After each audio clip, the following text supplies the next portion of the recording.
करने से पहले थोड़ी इसकी स्टोरी लाइन के बारे में बता देती हूँ।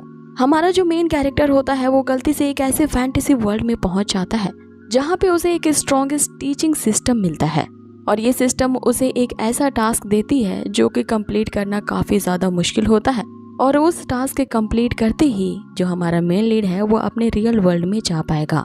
तो चलिए बिना स्टोरी लाइन को और ज्यादा रिवील किए हुए कहानी को करते हैं शुरू।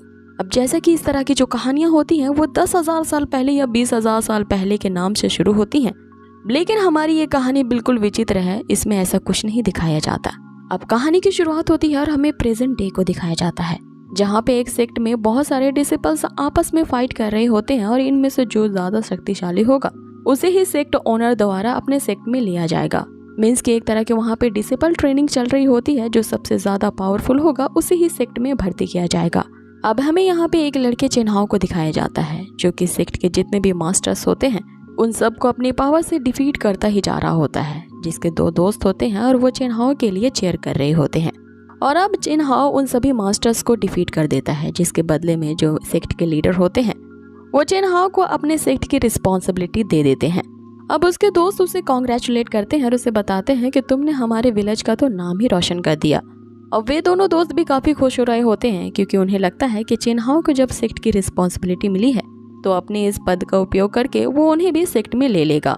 अब इस बात से वो दोनों काफी ज्यादा एक्साइटेड होते हैं कि वो भी हाओचिन के साथ ही सेक्ट में इंटर करेंगे। लेकिन कहते हैं ना कि जब ग्लोरी हाथ लगती है तो लोग घमंडी हो जाते हैं। यहाँ हाओचिन भी ऐसा ही करता है। वो उन दोनों की बेइज्जती करते हुए कहता है कि तुम जैसे पुअर टैलेंटेड लोग मेरे साथ सेक्ट में नहीं चल सकते। अब ये दोनों दोस्त आपस में इंगेज्ड होते हैं। उनमें से जो लड़का होता है उसका नाम हेतिन होता है। वो यहाँ हाओचिन से ये आग्रह करने लगता है कि एज अ शिष्य ना सही तुम हमें एज अ सर्वेंट क्वार्टर के जरिए सेक्ट में तो ले ही सकते हो। मीन्स कि वो सेक्ट में एंट्री पाने के लिए एज अ नौकर बनने को भी तैयार थे। अब हाओचिन तो इस बात पे भी नहीं मानता। वो उनसे कहने लगता है कि तुम्हारे अंदर जो क्वालिटीज हैं वो तो सर्वेंट बनने के भी लायक नहीं है। इस पे हेतिन उसे याद दिलाता है कि विलेज से यहाँ तक आने तक जितने भी तुम्हारे खर्चे थे वो मैंने सब उठाए हैं, तो कम से कम इसी के बदले में तुम हमें अपने साथ सेक्ट के अंदर ज्वाइन करवा लो। अब ये बात सुन करके जो हाओचिन होता है उस पर भड़कने लगता है, लेकिन वो जो लड़की होती है उसे शांत करवाती है। और अब हम यहाँ पे पासा पलटते हुए देखते हैं कि वो लड़की खुद ही यहाँ पे चेंज हो जाती है। मीन्स कि जिधर ही पड़ना भारी होता है वो उधर ही झुकने लगती है। वो तो हेतिन की फियांसे यानी कि मंगेतर होती है, लेकिन यहाँ पे हाओचिन पे डोरे डालते हुए कहती है कि क्यों ना मैं तुम्हारी सेवा करने के लिए तुम्हारे साथ सेक्ट में चलूं। अब हाओचिन भी एक नंबर के यहाँ ठरकी होता है। वो भी इस बात पे मान जाता है क्योंकि उसे एक सेविका की जरूरत होती है। यहाँ पे वो लड़की हेतिन से एंगेजमेंट तोड़ देती है, ये कहते हुए कि तुम मात्र एक मॉर्टल मैन हो और तुम्हारी कल्टीवेशन काफी लो है, इसीलिए मैं तुम्हारे साथ वापस तो विलेज नहीं जा सकती। अब ये सुनते ही हाओचिन उसकी प्रेमिका को अपने बाहों में लेते हुए कहता है कि अगर तुमने मेरी अच्छे से सेवा की तो मैं तुम्हें उस सेक्ट का फॉर्मल डिसिपल बना दूंगा। अब इस बात पे हेतिन को बड़ा गुस्सा आता है और वो हाओचिन पे अटैक करने के लिए जा पहुंचता है, लेकिन हाओचिन काफी ज्यादा पावरफुल होता है और वो इसे एक झटके में ही नीचे गिरा देता है। और जैसे ही उस पे अटैक करने के लिए वो आगे बढ़ता है, सेक्ट के लीडर उसे एक ब्लड शॉट वेपन गिफ्ट करते हैं और उसे कहते हैं कि इस तलवार पे खून की आहुति लगने से ये बिल्कुल किसी मैजिकल वेपन की तरह इल्यूमिनेट हो जाएगी। अब हाओचिन उस तलवार को लेकर के आगे बढ़ता है और हेतिन से कहता है कि इस तलवार से मरना तुम अपनी खुशकिस्मती समझो, क्योंकि एक मॉर्टल होने के नाते तुम्हें यह अवसर मिलेगा कि इस ट्रेजर नामक तलवार से मारे जाओगे। अब जैसे ही वो उस पे अटैक करने वाला होता है, वहाँ पे एक तेज रोशनी चमकती है और हमारा मेन लीड अपीयर होता है। इसका नाम जियांग है और वो टेलीपोर्टेशन एरे के जरिए वहाँ पे अपीयर हुआ है। आगे जो सेक्ट लीडर होता है वो जियांग को यहाँ धमकी देता है कि तुम्हारी हिम्मत कैसे हुई हमारे सेक्ट के मामले में इस तरह से टांग अड़ाने की। अब हाओचिन के साथ वो सभी मास्टर भी यहाँ एक साथ ही ढाबा बोल देते हैं उस जियांग पे, लेकिन जियांग यहाँ पे अपने आने की वजह उन्हें बताता है कि मैं यहाँ पर अपने एक शिष्य को चूज करने आया हूँ, जिससे सेक्ट लीडर और मास्टर्स को लगता है कि वो उनके पावरफुल स्टूडेंट यानी चिन्हाओ को यहाँ से ले जाने आया है। इसीलिए वे सभी एक पावरफुल फॉर्मेशन क्रिएट करते हैं और जियांग पे अटैक करते हैं।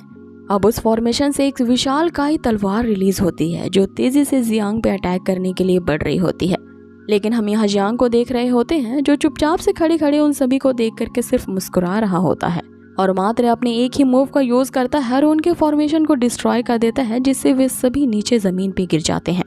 आगे जियांग उनसे कहता है कि अब और कोई है जो मुझे रोकने की हिम्मत करे, जिस पे वो सभी सेक्ट लीडर यहाँ जियांग को सॉरी कहते हैं, साथ में थैंक यू भी कहते हैं कि उसने उनकी जान बख्श दी है।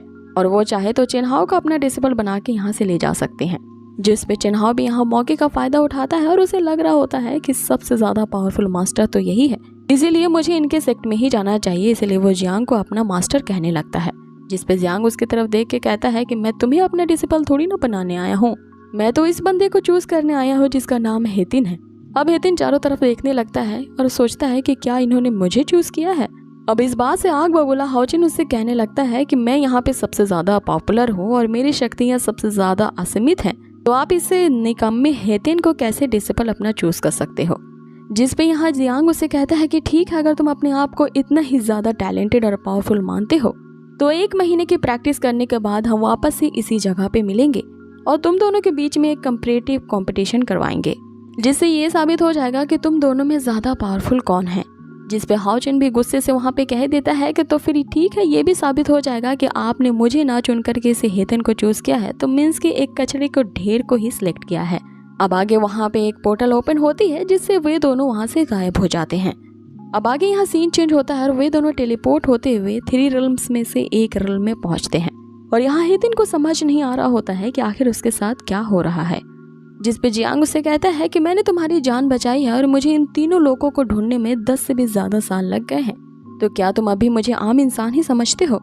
जिस पे हेतिन यहाँ झुक जाता है और उसे अपना मास्टर कंसिडर करने लगता है।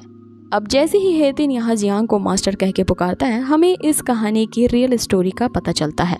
जियांग के सामने एक सिस्टम वहाँ पे अपेयर होती है जो उसे बताती है कि तुमने आखिरकार मिशन को कंप्लीट कर लिया है। अब ये सुनते ही जियांग यहाँ पे राहत की सांस लेता है कि फाइनली उसने सिस्टम के द्वारा दिया गया इतना डेंजरस टास्क को कंप्लीट कर लिया है। अब जैसे ही वो ये बात कहता है कि अब आगे से मैं इस तरह का काम नहीं करूंगा, उसकी सिस्टम उसके प्रीवियस एक्सपीरियंस को याद दिलाती है। अब कहानी यहाँ पीछे चलती है जहाँ हमें जियांग के पास्ट को दिखाया जाता है, जो कि रियल वर्ल्ड में एक एक्टर होता है जहाँ पे किसी ड्रामे की वो शूटिंग कर रहा होता है। यहाँ पे उसका रोल एज अ मास्टर होता है, जहाँ पे उसे कुछ डायलॉग्स दिए जाते हैं परफॉर्म करने को। लेकिन यहाँ जो जियांग होता है वो मास्टर की तरह डायलॉग्स ना देते हुए एक राजा की तरह डायलॉग्स वहाँ पे देने लगता है, जिस पे डायरेक्टर उसे गुस्सा होते हैं और उसे अपना लंच ले करके एक दूसरे शो में जाने को कहते हैं। बेचारे जियांग को डायरेक्टर ने फायर कर दिया होता है, इसलिए वो चुपचाप से उस स्टूडियो से बाहर जाने लगता है। लेकिन तभी उसके जो पैर होते हैं नंगी तारों पे पड़ते हैं और उसे एक जोरदार शॉक लगता है। और जब उसकी आंखें खुलती हैं तो उसे पता चलता है कि वो जिस ड्रामे में परफॉर्मेंस दे रहा होता है अब वो उसी ड्रामे के अंदर है, जहाँ चारों तरफ उसे उड़ते हुए डिसिपल्स दिखते हैं। और ये जानकर वो काफी खुश हो जाता है कि अब वो ड्रामे के वर्ल्ड के अंदर है। लेकिन तभी उसके सामने एक सिस्टम अपेयर होती है। यहाँ पे वो सिस्टम को अपना इंट्रोडक्शन देता है कि वो एक फेमस एक्टर जियांग है। ये सुनते ही सिस्टम उस पर हंसने लगती है कि मैं जानती हूँ कि तुम किस तरह के एक्टर हो, जो एक एक लंच बॉक्स के लिए अपनी शिफ्ट चेंज करता है और मात्र लंच बॉक्सेस के लिए अलग अलग तरह के छोटे मोटे रोल्स करता है। लेकिन अब तुम्हारी किस्मत पूरी तरह से चेंज होने वाली है, क्योंकि मैं तुम्हारे पास आ गई हूँ और अब तुम्हारे पास ये अपॉर्चुनिटी है कि तुम अपनी किस्मत को चेंज कर सकते हो। अब ये सुनते ही जियांग जो होता है वो काफी ज्यादा एक्साइटेड होते हुए अपनी बड़बोली यहाँ शुरू कर देता है। उसे लगता है कि ये सिस्टम किसी अलादीन के जीन की तरह है जो उसकी सारी ख्वाहिशों को पूरी कर देगा। इसीलिए वो बिना रुके अपनी एक एक करके इच्छाएं उसे बताने लगता है। पहली इच्छा वो अपनी ये बताता है कि अगर वो इस ड्रामे के वर्ल्ड में है तो वो यहाँ का नायक बनना चाहता है, जिसे कोई भी ना हरा सके और इसमें इतनी ज्यादा कल्टीवेशन की पावर हो कि वो पूरी दुनिया पे अपना राज करे। उसके हाथों में इतनी ताकत होनी चाहिए कि वो किसी चीज को भी छुए तो वो गोल्ड में ट्रांसफर हो जाए, और साथ ही उसे इतना ज्यादा पावरफुल बनना है कि कोई इसके सामने खड़ा होने की भी हिम्मत ना कर सके। अब इस तरह की बेबाक और एक पे एक इस तरह की इच्छाओं को सुन करके वो जो सिस्टम होती है वो उससे फेड अप हो जाती है और उसे ये कहते हुए कि तो फिर तुम इसी सपने में जियो, मैं तो चली यहाँ से। अब हमें यहाँ 3 साल के बाद का समय दिखाया जाता है जहाँ भी जियांग उसी ड्रामे में फंसा है और वहाँ से निकलने के लिए वो सिस्टम को याद कर रहा है और किसी कोल्हू की बैल की तरह वहाँ पे काम किए जा रहा है। अब जैसे ही जियांग अपना काम स्लो करता है उसे एक बिजली हिट करती है और उसे कहती है कि अगर तुमने जल्दी जल्दी इस खान को नहीं खोदा तो तुम्हें आज रात का खाना भी नहीं मिलेगा। अब 3 साल से बेचारा इसी सिचुएशन में पड़ा है, लेकिन आखिरकार उसकी सिस्टम फिर से रीअपेयर होती है और उससे कहती है कि तुम्हारी ये स्थिति देख के मुझे तुम पे दया आ गई है और अगर तुम्हें अपनी गलती पे एहसास है और फिर से बड़बोलों की तरह अपनी इम्पॉसिबल इच्छाएं एक पे एक मुझ पे नहीं ला दोगे तो मैं तुम्हारी मदद कर सकती हूँ। लेकिन फिर से जियांग जो होता है अपने आदत से मजबूर यहाँ पे उससे इंटरप्ट करते हुए उसे कहने लगता है कि मैं अब अपनी बकवास नहीं करूँगा, अब ये सुनते हुए फिर से उसकी सिस्टम वहाँ से जाने लगती है, जिसपे जियांग उसे ये कहते हुए मना लेता है कि मैं अब उस तरह की इच्छाओं को तुमसे नहीं मानूंगा और मैं यहाँ पे इस पूरे ड्रामे का नायक भी नहीं बनना चाहता। तुम बस इतना करो कि मुझे अपने घर वापस पहुँचा दो। आगे वो यहाँ अपने हाथ पैर जोड़ने लगता है तो सिस्टम उसे एक रास्ता बताती है कि अगर तुम्हें यहाँ से जाना है तो तुम्हें यहाँ पर एक स्ट्रॉन्गेस्ट सेक्ट का निर्माण करना होगा और ऐसा सेक्ट बनाना होगा जहाँ पे तुम्हें अलग अलग तरह के डिसिपल्स को चूज करके इस सेक्ट में भर्ती करने होंगे। वो जो शिष्य होंगे पूरी तरह से न्यू होंगे, तो तुम्हें बहुत सारे गिफ्ट पैकेज और ट्रेजर्स को ऑफर करते हुए उन न्यू बीज को अपने इस सेक्ट में तुम्हें भर्ती करना होगा और उन्हें फाइटिंग स्किल के साथ साथ बहुत सारी एबिलिटीज सिखाने होंगे, जिसमें मैं तुम्हारी मदद करूंगी और तुम उनके लिए एक मास्टर की तरह होगे।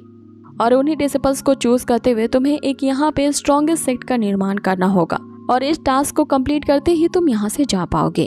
सो गाइस, अब इसी के साथ ही ये एपिसोड यही फिनिश होता है। अब नेक्स्ट एपिसोड की शुरुआत होती है और हम देखते हैं जहाँ जियांग के तो हवाइयाँ ही उड़ जाती है जब उसे पता चलता है कि आखिर वो कैसे किसी डिसिपल को एक्सेप्ट करता है जबकि खुद ही वो ची रिफाइनिंग के 3rd लेवल पे है। अब जैसा कि हमें मालूम है कि कल्टीवेशन वर्ल्ड के सबसे लोएस्ट लेवल ची रिफाइनिंग ही होता है। इस पे उसकी सिस्टम कहती है कि इसमें वो उसकी मदद करेगी और जैसे जैसे वो न्यू डिसिपल्स को सेक्ट में इंटर करवाता जाएगा उसे काफी रिवॉर्ड्स पॉइंट भी दिए जाएंगे। अब ये तो जियांग की पास्ट की कहानी थी जिसे वो सोच रहा होता है। यहाँ सीन प्रेजेंट में शिफ्ट होता है जहाँ पे वो हेटिन नाम के एक बंदे को उसकी मुसीबत में मदद करते हुए सेक्ट में भर्ती करवा देता है। इसलिए उसकी सिस्टम उसे एक रिवॉर्ड पॉइंट देती है, जो कि ये होता है कि सेक्ट का निर्माण करने के लिए उसे एक टेरिटरी दी जाती है और उसके सेक्ट का नाम सेक्ट ऑफ इमॉर्टैलिटी रखा जाता है, जिसपे जियांग अपने ही सिस्टम पे चिल्लाते हुए कहता है कि किसी जगह का नाम बदल लेने से वो मेरे लिए किसी तरह का रिवॉर्ड नहीं बन जाता। आगे हम उस नए डिसिपल हेटिन को देखते हैं जो कि जियांग को मास्टर कहते हुए पुकारता है और उससे माफी मांग रहा होता है, ये कहते हुए कि मेरे इतने वीक होने के कारण भी मास्टर ने मुझे एक्सेप्ट कर लिया। और यहाँ बेचारा जियांग मन ही मन सोच रहा होता है कि वीक तुम नहीं हो, यहाँ वीक मैं हूँ, जो कि मेरे इस डिसिपल से भी काफी ज्यादा लो लेवल की क्वालिफिकेशन है, तो आखिर मैं इसका मास्टर कैसे बन सकता हूँ। फिर भी हम यहाँ जियांग को देखते हैं कि वो अपनी इमेज बनाए रखता है और यहाँ फॉल्स टीचर होने का दिखावा जारी रखता है। यहाँ पे वो मास्टर जैसे बड़े बड़े शब्दों का ज्ञान उसे दे रहा होता है कि मास्टर बनने के लिए किसी को कोई क्वालिफिकेशन की जरूरत नहीं है, बस उसके मन में दृढ़ निश्चय होना चाहिए। अब ये कहते हुए जियांग जैसे ही अपने नए शिष्य की बॉडी को टच करता है वो अपनी ब्लैक ड्रैगन बॉडी को एक्टिवेट कर लेता है। आगे सिस्टम जियांग को ये बताती है कि जैसे ही वो अपने नए डिसिपल को चूज करेगा उनके बॉडी के जो शक्तियां होगी वो जियांग के छूते ही एक्टिवेट हो जाएंगी। अब ये सुनते ही जियांग एज अ मास्टर यहाँ अपनी ताकत का बखान करने लगता है कि मैंने तुम्हें ये ब्लैक आयरन बॉडी दी है। अब ये सुनते ही हेतिन उसके कदमों में झुक जाता है और इसके लिए वो उसे थैंक्स कह रहा होता है। अब इस पे जियांग की सिस्टम फिर से उसे कॉन्ग्रेचुलेट करती है कि उसके नए डिसिपल ने उसके प्रति लॉयल्टी यानी वफादारी को 10 पॉइंट से इंक्रीज कर दिया है। मीन्स कि वो अपने टीचर के प्रति 10 पॉइंट से वफादार है और जितने जितने ये पॉइंट्स बढ़ेंगे उसकी एब्सोल्यूट लॉयल्टी का जियांग को ही रिवॉर्ड पॉइंट मिलेगा। अब हेतन के यहाँ 10 पॉइंट्स की लॉयल्टी का जियांग को ये रिवॉर्ड दिया जाता है कि उसे रोड टू इमॉर्टैलिटी की एक प्रसिद्ध बुक दी जाती है। अब ये बुक के मिलते ही जियांग खुशी के मारे चिल्ला पड़ता है। अब इस बुक के मिलते ही जियांग काफी खुश हो जाता है कि अब वो गॉड लेवल के स्किल्स इस बुक से पढ़ के सीख लेगा और फाइनली अब उसे पावरफुल बनने से कोई नहीं रोक सकता। लेकिन जब वो किताब को खोलता है तो उसे काला अक्षर भैंस बराबर दिखता है। सारे के सारे वर्ड्स प्राचीन चाइनीज कैरेक्टर के होते हैं जिसे पढ़ के उसे एक शब्द भी नहीं समझ में आता। इसीलिए वो अब इस बुक को, जो कि उसके अब कोई काम नहीं आएगी, अपने डिसिपल को ही दे देता है, ये कहते हुए कि तुम मेरे सेक्ट के पहले डिसिपल हो तो ये सीक्रेट मेथड मैं तुम्हें दे रहा हूँ, इसे लेकर के प्रैक्टिस करो, लेकिन जल्दबाजी करने की जरूरत नहीं है क्योंकि स्पिरिचुअल कल्टीवेशन की डगर काफी ज्यादा कड़े रास्तों से भरी हुई है। इसीलिए तुम इसे धीरे धीरे पढ़ना और अपने आप को डेली इम्प्रूव करना। अब ये सब वो बता ही रहा होता है कि पीछे से हेतन की आवाज आती है। अब ये सब वो कह रहा होता है कि पीछे से हेतन की आवाज आती है कि मास्टर, मैंने इमॉर्टैलिटी कल्टीवेशन के 1st लेवल को सीख लिया है।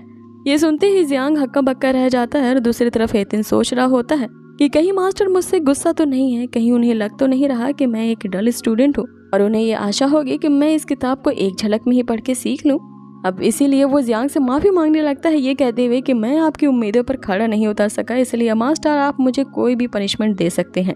दूसरी तरफ जियांग बस यही सोच रहा होता है कि इतनी जल्दी इसने 1st लेवल को कैसे क्रॉस कर लिया। आगे हेतिन के ये पूछने पर कि उनका नया सेक्ट कहाँ है, जियांग यूं हवा में हाथ करता है कि ये यही तो है और वहाँ हम देखते हैं कि एक टूटी फूटी से बहुत कम एरिया में बनी हुई हमें छोटी छोटी झोपड़ियां दिखाई देती हैं। जिसे देख के हेतिंग सोच रहा होता है कि जिस विलेज से आया है ये तो उससे भी ज्यादा गरीब अवस्था में ये सेक्ट है, और जहाँ उसे मास्टर रहने के लिए एक छोटी सी कुटिया दे रहे हैं वो तो काफी छोटी सी और काफी ज्यादा जर्जर स्थिति में है। अब आगे जियांग उसका ध्यान भटकाने के लिए हेतिन से पूछता है कि जबकि तुम फर्स्ट लेवल को पार कर चुके हो तो इस बुक में आगे के लेवल्स के बारे में बता कि उस पे कैसे रीच किया जाता है, जिस पे हेतिन उसे फटाफट जवाब देने लगता है।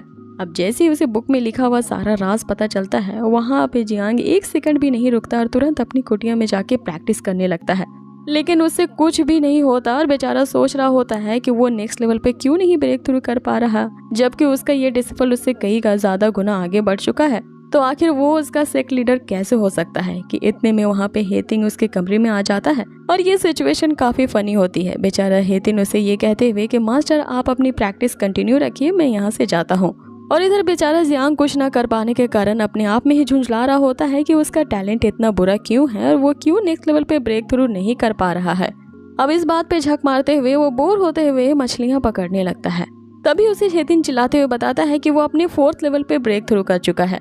फिर 1 सेकंड के बाद फिर से उधर से आवाज आती है कि वो 5th लेवल पे पहुंच चुका है और फिर 6th लेवल पे। ये सुनते ही जियांग जो होता है वो और भी ज्यादा डिसअपॉइंट हो जाता है कि उसका ये शिष्य इतनी जल्दी से रियलाइज कर रहा है अपने नए नए लेवल्स को और अब तक मैं क्यों नहीं कर पा रहा हूँ। तभी उसकी सिस्टम अपेयर होती है और उसे बताती है कि होस्ट काफी अनहैप्पी लग रहे हैं और होस्ट यानी जियांग को हैप्पी करने के लिए उसे सेक्ट में एक ऐसा मेन हॉल दिया जा रहा है जो काफी ज्यादा कंफर्टेबल और आलीशान है, जिसपे जियांग उससे पूछता है कि वो उस हॉल के कमरे को कैसे पा सकता है।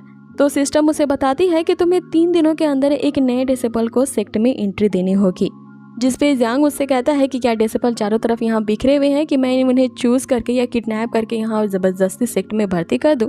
तभी उसकी सिस्टम उसे तुरंत बताती है कि उसने एक डिसेबल को आसपास के एरिया में डिटेक्ट किया है और यहाँ पे जियांग को उसका नया टास्क मिल जाता है और वो उस स्टूडेंट की तरफ चल पड़ता है उसे अपने सेक्ट में भर्ती करवाने। अब ये एक लड़की होती है जिसका नाम लाइला होता है। वो काफी घबराई हुई होती है क्योंकि इसका पीछा दूसरे सेक्ट वाले कर रहे होते हैं। आगे जियांग को उसकी सिस्टम बताती है कि अगर तुम इस लड़की लाइला को उस दूसरे सेक्ट के लीडर से बचा लो तो तुम्हें रिवॉर्ड्स पॉइंट भी दिए जाएंगे। अब वहाँ पे जियांग चल जाता है उस लाइला के सामने शेखी बगारने एज अ मास्टर और उसे अपने इमॉर्टैलिटी सेक्ट को ज्वाइन करने को कहता है।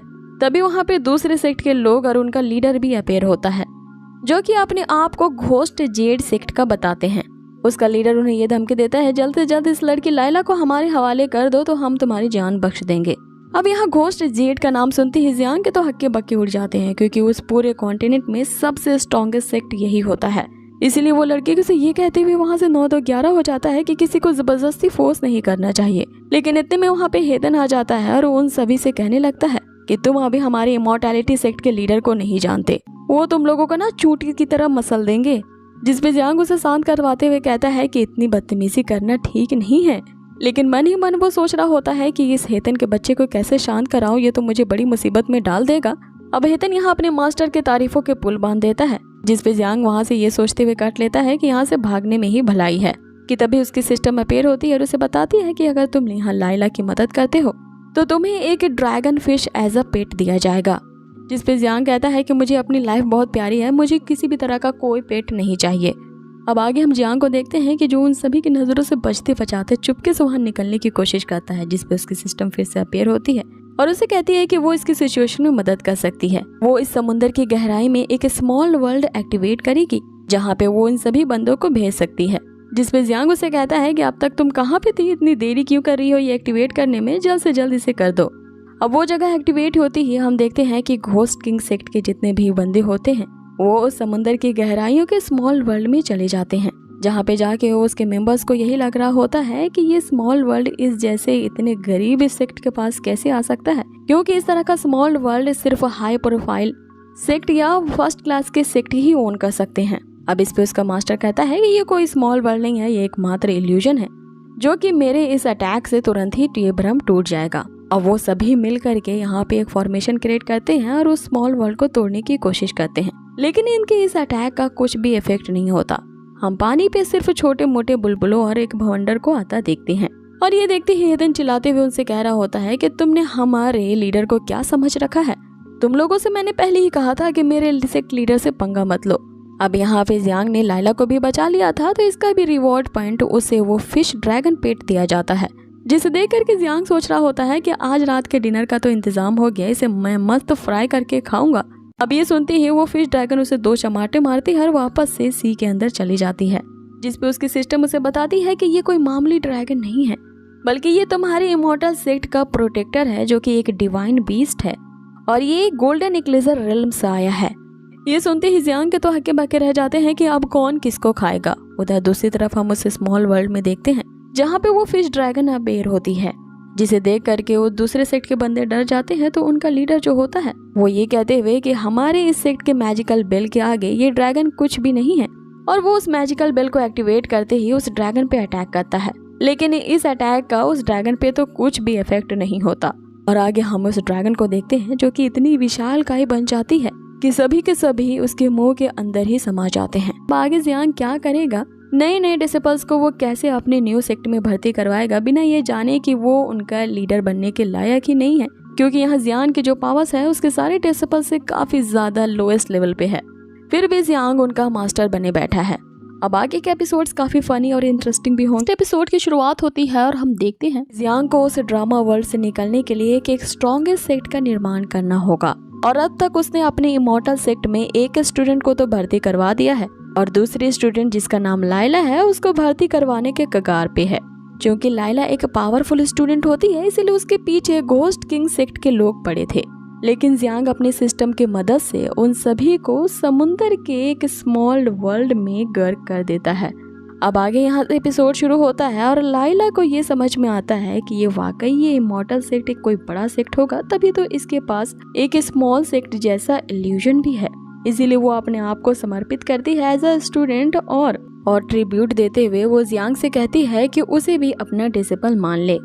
लेकिन जियांग को सिस्टम बताती है कि लाइला की जो एब्सोल्यूट लॉयल्टी है वो मात्र 1% है, इसीलिए उसे कोई रिवॉर्ड नहीं मिलने वाला है। जिसपे जियांग सोचने लगता है कि इस लड़की की मैंने जान बचाई है, लगता है ये मेरे सेक्ट में टेम्परेरी रुकने का इरादा बना रही है, और इसने दिल से मुझे मास्टर स्वीकार नहीं किया है, इसीलिए इसका लॉयल्टी पॉइंट 1% है। अब ये जानते हुए भी जियांग यहाँ पे डी मारने से कहाँ रुकने वाला था। वो लाइला से कहता है कि हमारी ये जो इमॉर्टैलिटी सेक्ट है वो इतनी आसानी से डिसिपल्स को एंट्री नहीं देता, लेकिन तुम अगर अच्छे से बिहेव करोगी तो मैं तुम्हें शिष्य बनाने का सोच सकता हूँ। जिस पे लाइला उसे ये कहती है कि मैं हर हाल में मास्टर के द्वारा दिए गए इंस्ट्रक्शन को फॉलो करूंगी, चाहे वो माउंटेन की ऊंचाई पे जाना हो या समुंदर की गहराई पे जाना। लेकिन मन ही मन यहाँ जियांग सोच रहा होता है कि औरत की जबान तो काफी झूठी होती है। ये मन ही मन मुझे मास्टर तो समझ रही है, लेकिन मेरे इस सेक्ट के जर्दर हालत को देख करके यहाँ सिर्फ टेम्परेरी रहने का इरादा बना रही है ताकि वो उन दूसरे सेक्ट वालों से बच सके। जिस पे जियांग के उसके सिस्टम यहाँ इन्फॉर्म करती है कि लाइला की फिनिक्स स्पिरिट बॉडी है जिसे 36 घंटे के अंदर तुम्हें एक्टिवेट करवानी होगी। अब ये जानते ही वो लाइला को जैसे ही टच करने जाता है, लाइला उसे गलत समझ बैठती है और अब उसकी सिस्टम उसे बताती है कि लाइला के जो लॉयल्टी पॉइंट्स है वो और भी नीचे गिर गए हैं, मतलब कि लाइला उसे ठर के समझ रही होती है। जिसपे हेतिन उसे बताता है कि तुम मास्टर को अपनी बॉडी टच क्यों नहीं करने दे रही, इससे तुम्हारे स्पिरिट बॉडी को ट्रांसफॉर्मेशन मिलेगी और तुम्हारी पावर से इंक्रीज हो जाएंगी। अब यहाँ जियांग जाने लगता है कि तभी लाइला उसे रोकती है और उससे पूछती है कि वो आपसे कहाँ रहेगी, जिसपे वो लेफ्ट साइड की झोपड़ी की तरफ इशारा करते हुए वहाँ से चला जाता है। आगे जब लाइला उस झोपड़पट्टी में पहुँचती है तो वहाँ चिल्लाते हुए कहती है कि ये कोई सेक्ट है, यहाँ पर तो ऐसी कोई सुविधाएं नहीं है और अजीबोगरीब चीजें हैं, कि तभी ये कुल्हाड़ी उसके पैरों पे आ गिरती है। इधर हम जियांग को देखते हैं जो कि उस सेक्ट के मेन हॉल की तरफ जाता है और सिस्टम से कहता है कि उसके लिए मेन हॉल का दरवाजा खोले, जिसपे उसकी सिस्टम उसे पासवर्ड मांगती है। जिसपे जियांग कहता है कि मुझे पासवर्ड कैसे पता हो सकता है, जिसपे सिस्टम कहती है कि यही पासवर्ड है, तुम अब इंटर कर सकते हो हॉल के अंदर। अब जैसे ही वो हॉल के अंदर जाता है उसकी सिस्टम उसे बताती है कि अब उसने जब दूसरी डिसिपल को अपने सेक्ट में एंट्री दे दी है तो रिवॉर्ड के लिए उसे 5 स्टार वाला लग्जूरियस हॉल मिल रहा है, जहाँ पे सारी सुविधाएं और ऐशो आराम है। अब इतने नर्म मुलायम बिस्तर को पा करके तो जियांग के तो खुशी के ठिकाने नहीं रखते, क्योंकि वो 3 साल के बाद इतने आरामदायक बिस्तर पे अब लेटेगा कि तभी लाइला की कुल्हाड़ी लेकर के वहाँ पहुँचती है और उससे पूछती है कि क्या इसी कुल्हाड़ी को वो फेंक सकती है, जिसपे जियांग उसे रूडली मना कर देता है कि ये यूजफुल चीज है। अब जैसे ही लाइला वहाँ से जाती है वो मन में सोच रहा होता है कि यूजफुल तो है ही है, क्योंकि मैं इसे बेच करके पैसे जो कमाऊंगा। आगे वो अपने कमरे के अंदर लग्जरियस सोने की बनी चीजें को और एक्सट्रीमली रेयर और एक्सपेंसिव पेंटिंग्स को देख रहा होता है और एंजॉय कर रहा होता है। तभी उसकी सिस्टम उसे बताती है कि अभी भी तुम्हारा टास्क इनकम्प्लीट है, तुम्हें अपनी दूसरी डिसिपल की बॉडी को एक्टिवेट कराना होगा, और अगर तुम ये कुछ घंटों के अंदर नहीं कर पाए तो ये तुम्हारा लग्जरियस हॉल जो है वो वापस ले लिया जाएगा। अब ये सुनते ही वो तुरंत रातों रात पहुंचता है लाइला की झोपड़ी की तरफ, लेकिन जाते हुए वो सोच रहा होता है कहीं लाइला मुझे गलत तो नहीं समझेगी, क्योंकि मैं रात के इस पहर उससे मिलने जा रहा हूँ। लेकिन फिर ये सोचते ही कि किसी को पता चलने से पहले चुपचाप से यहाँ से निकल लेता हूँ, उसके सामने हेतिन आ जाता है और उसे पूछता है कि इतनी रात गए आप यहाँ पे क्या कर रहे हैं, जिस पे जियांग उसे कुछ पोइट्री में जवाब देता है। तो हेतिन उसे कहता है कि मेरा टैलेंट काफ़ी डल है, इसलिए मैं मास्टर के इतने महान शब्दों को नहीं समझ पा रहा। कि तभी उन दोनों की इस तरह बातें करते देख लाइला पीछे से वही कुल्हाड़ी लिए आती है और अब उसकी सिस्टम उसे बताती है कि लाइला के जो लॉयल्टी पॉइंट्स हैं वो और भी ज़्यादा नीचे गिर गए हैं। अब इससे पहले कि लाइला कुल्हाड़ी से उन दोनों पे अटैक कर दे, यहाँ जो जियांग होता है वो लाइला को एक सीक्रेट मेथड वाली बुक दे देता है, जिस पे लाइला कुल्हाड़ी फेंक देती है और उन दोनों से कहती है कि मुझे रात में हमेशा अलर्ट रहने की आदत है, मुझे लगा कि कोई और आया है इसलिए मैं कुल्हाड़ी लेकर के बाहर आ गई। अब यहाँ भी जियांग उसे एज अ टीचर उपदेश देने लगता है कि कल्टीवेशन की राह काफ़ी सख्त है, इसलिए तुम इसे स्लोली समझने की कोशिश करना। लेकिन तभी लाइला धड़ल्ले से कहती है कि मैं ऑलरेडी ये सब जानती हूँ क्योंकि मैं अपनी कल्टीवेशन के 5 लेवल पे हूँ। ये सुनते ही जियांग को एक बड़ा धक्का लगता है कि उसके सारे डिसिपल्स इतने ज़्यादा टैलेंटेड है और वो अब तक ची रिफाइनिंग के लोवेस्ट लेवल पे ही है। क्या यहाँ किसी तरह का मेरे साथ कोई मजाक चल रहा है? इधर दूसरी तरफ हेतन भी यही सोच रहा होता है कि मास्टर भी शायद मुझसे इसी तरह के सीखने की उम्मीद रख रहे थे, जिस तरह लाइला ने बुक को देखते ही बताया कि वो अपने 5 लेवल पे पहुंच चुकी है।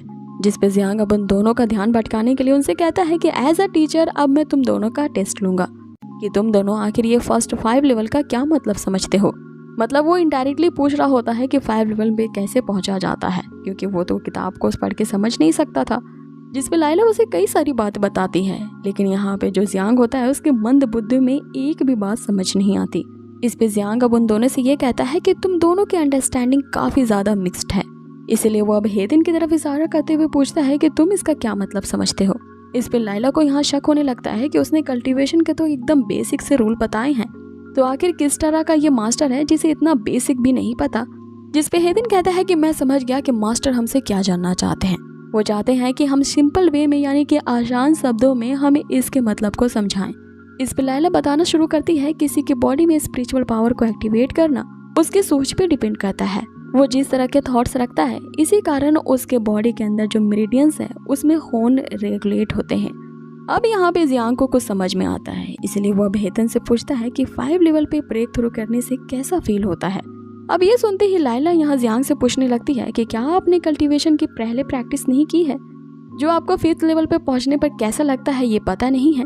अब यहाँ पे जियांग की तो पोल खुलने से रह जाती है, इसलिए वो बात को ये कह के टाल देता है कि मैं तो तुम्हारा टीचर हूँ, ऑब्वियसली मैं तो सुप्रीम फाउंडेशन लेवल तक पहुंचा हूँ।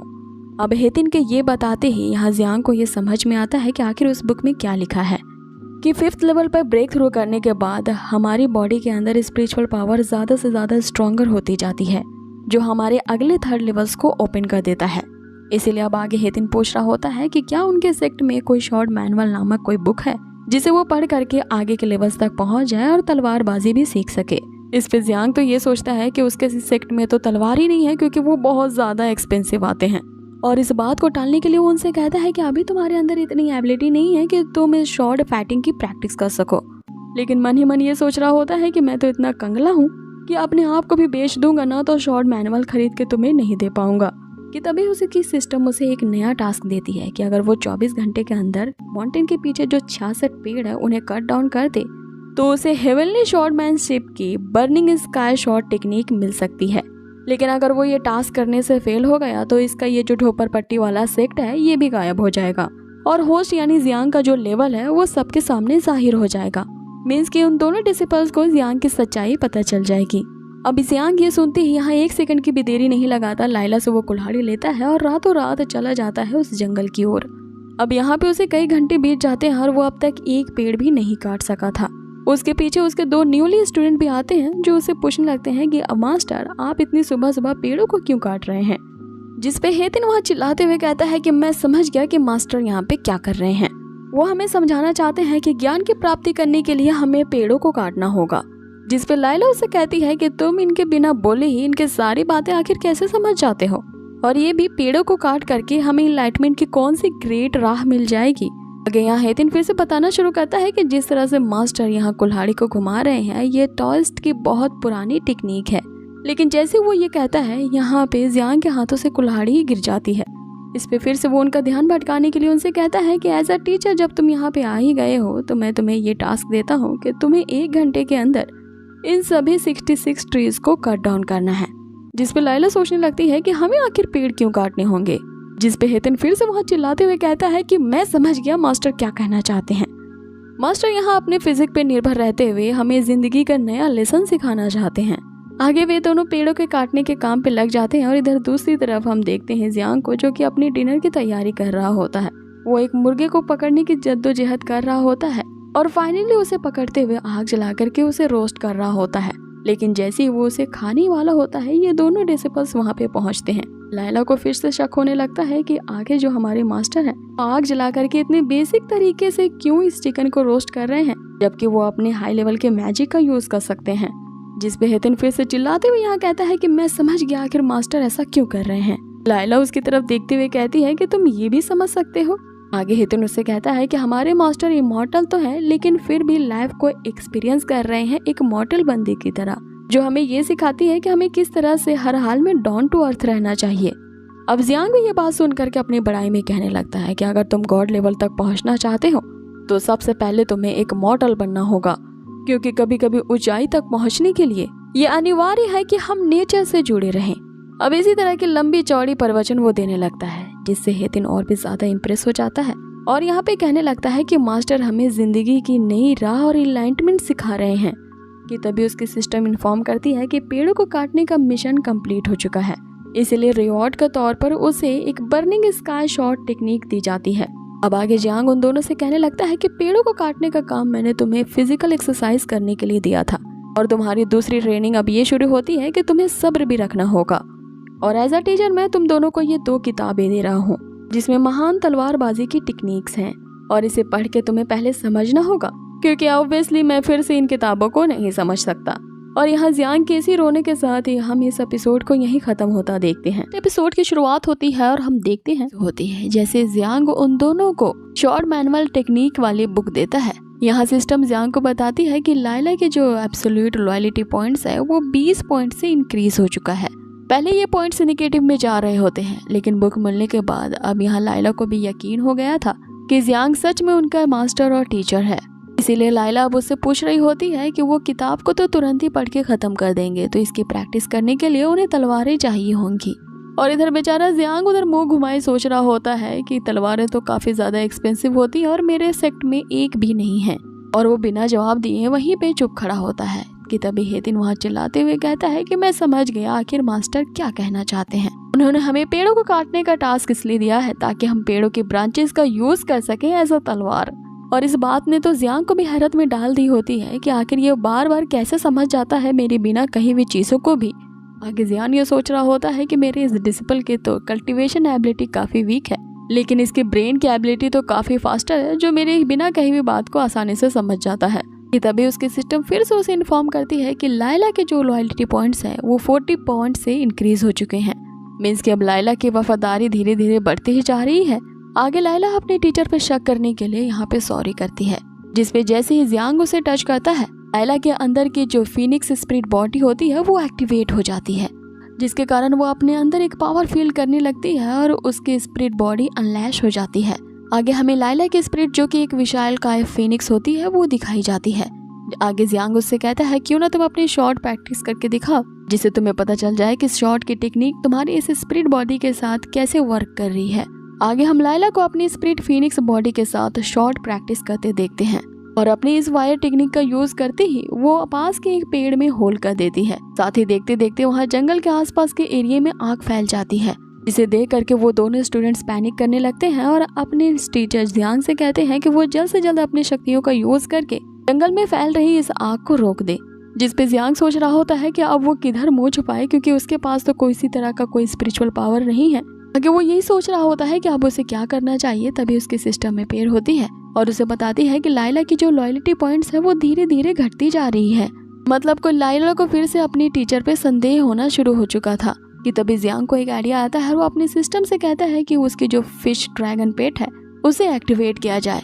कि तभी एक विशालकाय फिश ड्रैगन वहाँ पे अपीयर होता है जो कि आग के बदले पानी की बौछार करता है और वो तुरंत ही इस जंगल में फैली आग को बुझा देता है।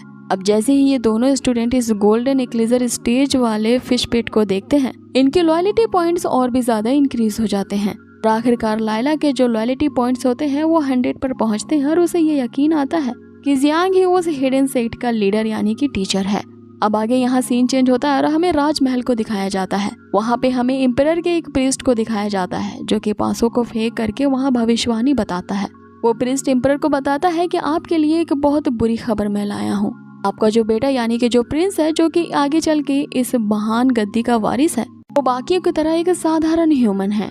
इसीलिए वो चाहे जितनी भी प्रैक्टिस कर ले उसके लिए कोई भी इफेक्ट नहीं डालेगा और मुझे डर है कि वो कभी भी इस अपॉर्चुनिटी तक पहुंच ही नहीं पाएगा जहां वो इमॉर्टैलिटी को कल्टीवेट करने के हाईएस्ट पीक लेवल तक पहुंच पाए।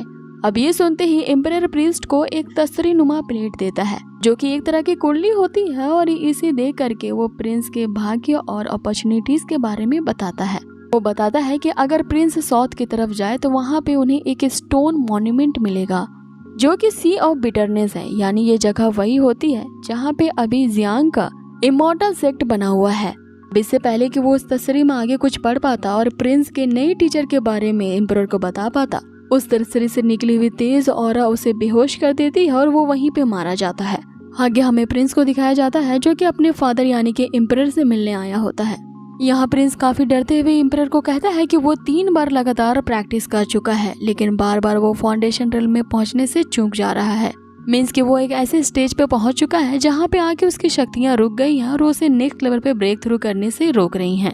इसलिए अब एम्परर ये चाहते हैं कि प्रिंस को एक नए पॉपुलर सेक्ट में भर्ती करवाया जाए जो कि इस पूरे कॉन्टिनेंट का सबसे powerful sect ghost king sect होता है। इसका मेंबर बनने के लिए वो प्रिंस को कहते हैं, लेकिन यहाँ प्रिंस उन्हें बताता है कि घोस्ट किंग सेक्ट के जो लोग हैं वो काफी ज्यादा इविल हैं और अपनी पावर्स को अचीव करने के लिए वो इलीगल काम भी करते हैं। और यहाँ प्रिंस को डर है कि वो भी एक बुरा इंसान बन जाएगा, इसीलिए वो उस सेक्ट में नहीं जाना चाहता। जिसपे एम्परर उसे फोर्स करने लगते हैं ये कहते हुए कि जिंदगी में कुछ बड़ा पाने के लिए हमें इस तरह के रास्तों से गुजरना ही पड़ता है और अभी ये सोचना तुम्हारा काम नहीं है कि कौन सी राह सही है या गलत है। तुम्हें बस कामयाब होने का एक लक्ष्य साधना है, चाहे वो रास्ता जो भी हो। अब ना चाहते हुए भी प्रिंस को ये बात माननी पड़ती है कि उसे फाउंडेशन बिल्डिंग के नेक्स्ट लेवल पर पहुंचने के लिए सी ऑफ बिटरनेस की तरफ जाना होगा जो कि एक इमॉर्टल प्लेस है और बहुत साल पहले किसी इंपीरियल मास्टर ने इसके बारे में बताया था, लेकिन ये सच है या झूठ ये आज तक किसी को नहीं पता।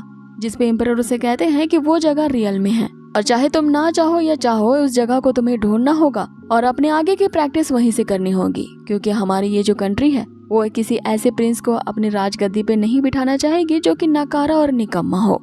आगे यहाँ सीन चेंज होता है और हमें जियांग को दिखाया जाता है जो कि फिर से मछली पकड़ने के लिए बैठ चुका होता है। यहाँ वो कुछ देर के लिए शांति की सांस लेता है कि उसे काफी दिनों के बाद इस तरह का पीसफुल टाइम मिला था अपने लिए, लेकिन थोड़ी देर बाद वो इस पीसफुल माइंड से बोर हो जाता है कि तभी उसे एक बिजली का झटका लगता है और वो अचानक से नीचे गिर जाता है। कि इतने में ही उसके दोनों डिसिपल्स वहाँ पे पहुँचते हैं, लेकिन जियांग ये दिखावा करता है कि वो वहाँ पे गिरा नहीं है बल्कि लेट के कुछ सोच रहा है।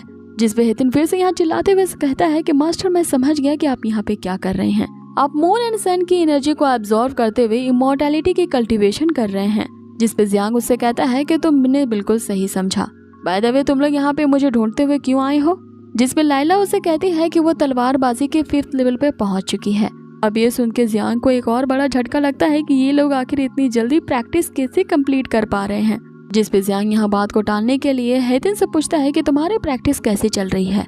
जिसपे हेतिन उसे कहता है कि मैं तो एक डल और स्टूपिड स्टूडेंट हूँ, मैं तो लगातार शॉर्टमैनशिप की प्रैक्टिस कर रहा हूँ लेकिन अभी तक इसके 3rd लेवल तक ही पहुंचा हूँ। ये सुन के जियांग सोचने लगता है ये डल स्टूडेंट भी इतना फास्ट है। अब इस पे हेतिन अपने आगे के लेवल को कैसे इम्प्रूव करे यहाँ जियांग से टिप्स मांग रहा होता है। जिसपे जियांग उससे कहता है कि तुम अब तक कितना सीखे हो इसकी मुझे प्रैक्टिस करके यहाँ पे दिखाओ। हेतिन एक कमाल की तलवारबाजी और कलाबाजी उसे करके दिखाता है। जिसपे जियांग सोचने लगता है कि ये लोग इतनी जल्दी जल्दी सीख रहे हैं, आखिर मैं इन्हें क्या सिखाऊं कि इनका मास्टर इनसे भी लोवेस्ट लेवल पे है। वो ये सब सोच रहा होता है और दूसरी तरफ हेतिन उसे देख के सोचता है कि आखिर मास्टर मेरे इतने कम इम्प्रूवमेंट की वजह से दुखी हैं। जिस पे लायला अब उसकी और चिंता बढ़ा देती है जब वो उसके सामने उसी लकड़ी से कटे हुए ब्रांच को ऑफर करती है क्यों ना वो अपनी शॉर्टमैनशिप की कुछ कलाबाजी करके हमें सिखाए। जिस पे जियांग, जिसके मुंह में एक घास का टुकड़ा होता है, वो सोच ही रहा होता है कि क्या कहें और बस इतना ही कहता है कि टीचर होने के नाते मैं तुम्हें, कि तभी हेतन फिर से चिल्लाते हुए कहता है कि मैं समझ गया कि मास्टर क्या कहना चाहते हैं। वो हमें बताना चाहते हैं कि वो लकड़ी के टुकड़े से नहीं बल्कि वो ग्रास के एक नन्ही ब्लेड से, हमारे टीचर इतने महान हैं कि वो घास के टुकड़े का एज ए तलवार यूज करेंगे और हमें तलवारबाजी सिखाएंगे। इस पे हेतन वहाँ पर इतराते हुए उनसे कहता है कि हाँ तुम सही समझ रहे हो। अब वो उस घास के टुकड़ों को लेकर के वहाँ इटलाते हुए कहता है कि मुझे डर है कि मैं अपनी इस घास की तलवार का भी यूज करूँ तो आसमान के चांद, सितारे और सूरज को किल कर दूंगा, क्योंकि मेरी इस तलवार की एनर्जी इतनी ज्यादा हाई है कि ये उन तक पहुंच जाएगी। अब लंबी लंबी हाँकने के लिए तो जांग ने पेशडी कर रखी होती है। इस पे लायला भी सोचने लगती है कि कमाल के हमारे टीचर हैं जो कि एक घास के टुकड़े से शॉर्टमैनशिप की प्रैक्टिस करते हैं। अब हेतन भी यही सोचते हुए कि उसे भी ग्रास से शॉर्टमैनशिप की प्रैक्टिस करनी है, वो जमीन पे पड़े घास के टुकड़ों को छीलने लगता है। जिस पे जियांग उसे चिल्लाते हुए कहता है कि इतना ज्यादा लालच करना ठीक नहीं है, तुम अभी शॉर्टमैनशिप के बेसिक तक नहीं पहुंच रहे हो और मेरे जैसे ही एडवांस तलवारबाजी की प्रैक्टिस करना चाहते हो, वो भी उस घास के टुकड़े के साथ, तो तुम्हारे अंदर ये एबिलिटी नहीं है कि अभी तुम इस मेरिट तक पहुंच पाओ। इस पे हेतन अपनी गलती के लिए यहाँ मास्टर से माफी मांगता है और जियांग उन दोनों को वहाँ से दफा होने के लिए कहता है। आगे उनके जाते ही जियांग यहाँ पे राहत की सांस लेता है और अपने आप से कहता है कि यह मास्टर बनना तो काफी ज्यादा टफ होते जा रहा है, कि तभी उसकी सिस्टम उसे बताती है कि एक नया डिसिपल उसने डिटेक्ट किया है, मतलब आसपास के इलाके में ही एक नया डिसिपल है और जल्द से जल्द उसे अपने इस मॉर्टलिटी सेक्ट में उसे एंट्री देनी होगी। इधर बेचारा जियांग सिस्टम से कह रहा होता है कि अब की बार को मुझे नॉर्मल डिसिपल ही देना, इतना ज्यादा टैलेंटेड मत दो जिसको मैं हैंडल ना कर पाऊँ। आगे सिस्टम उसे बताती है कि अगर इस नए डिसिपल को उसने सेक्ट के अंदर भर्ती कर लिया तो रिवॉर्ड के तौर पे उसके सेक्ट की नई बिल्डिंग बनाई जाएगी, जो कि अभी एक टूटी फूटी झोपड़पट्टी है। साथ ही सी ऑफ सफरिंग के बीचों बीच उसे एक मॉन्यूमेंट बना के दिया जाएगा। वो जो प्रिस्ट होता है वो उस भविष्यवाणी में इसी मॉन्यूमेंट के बारे में कह रहा होता है।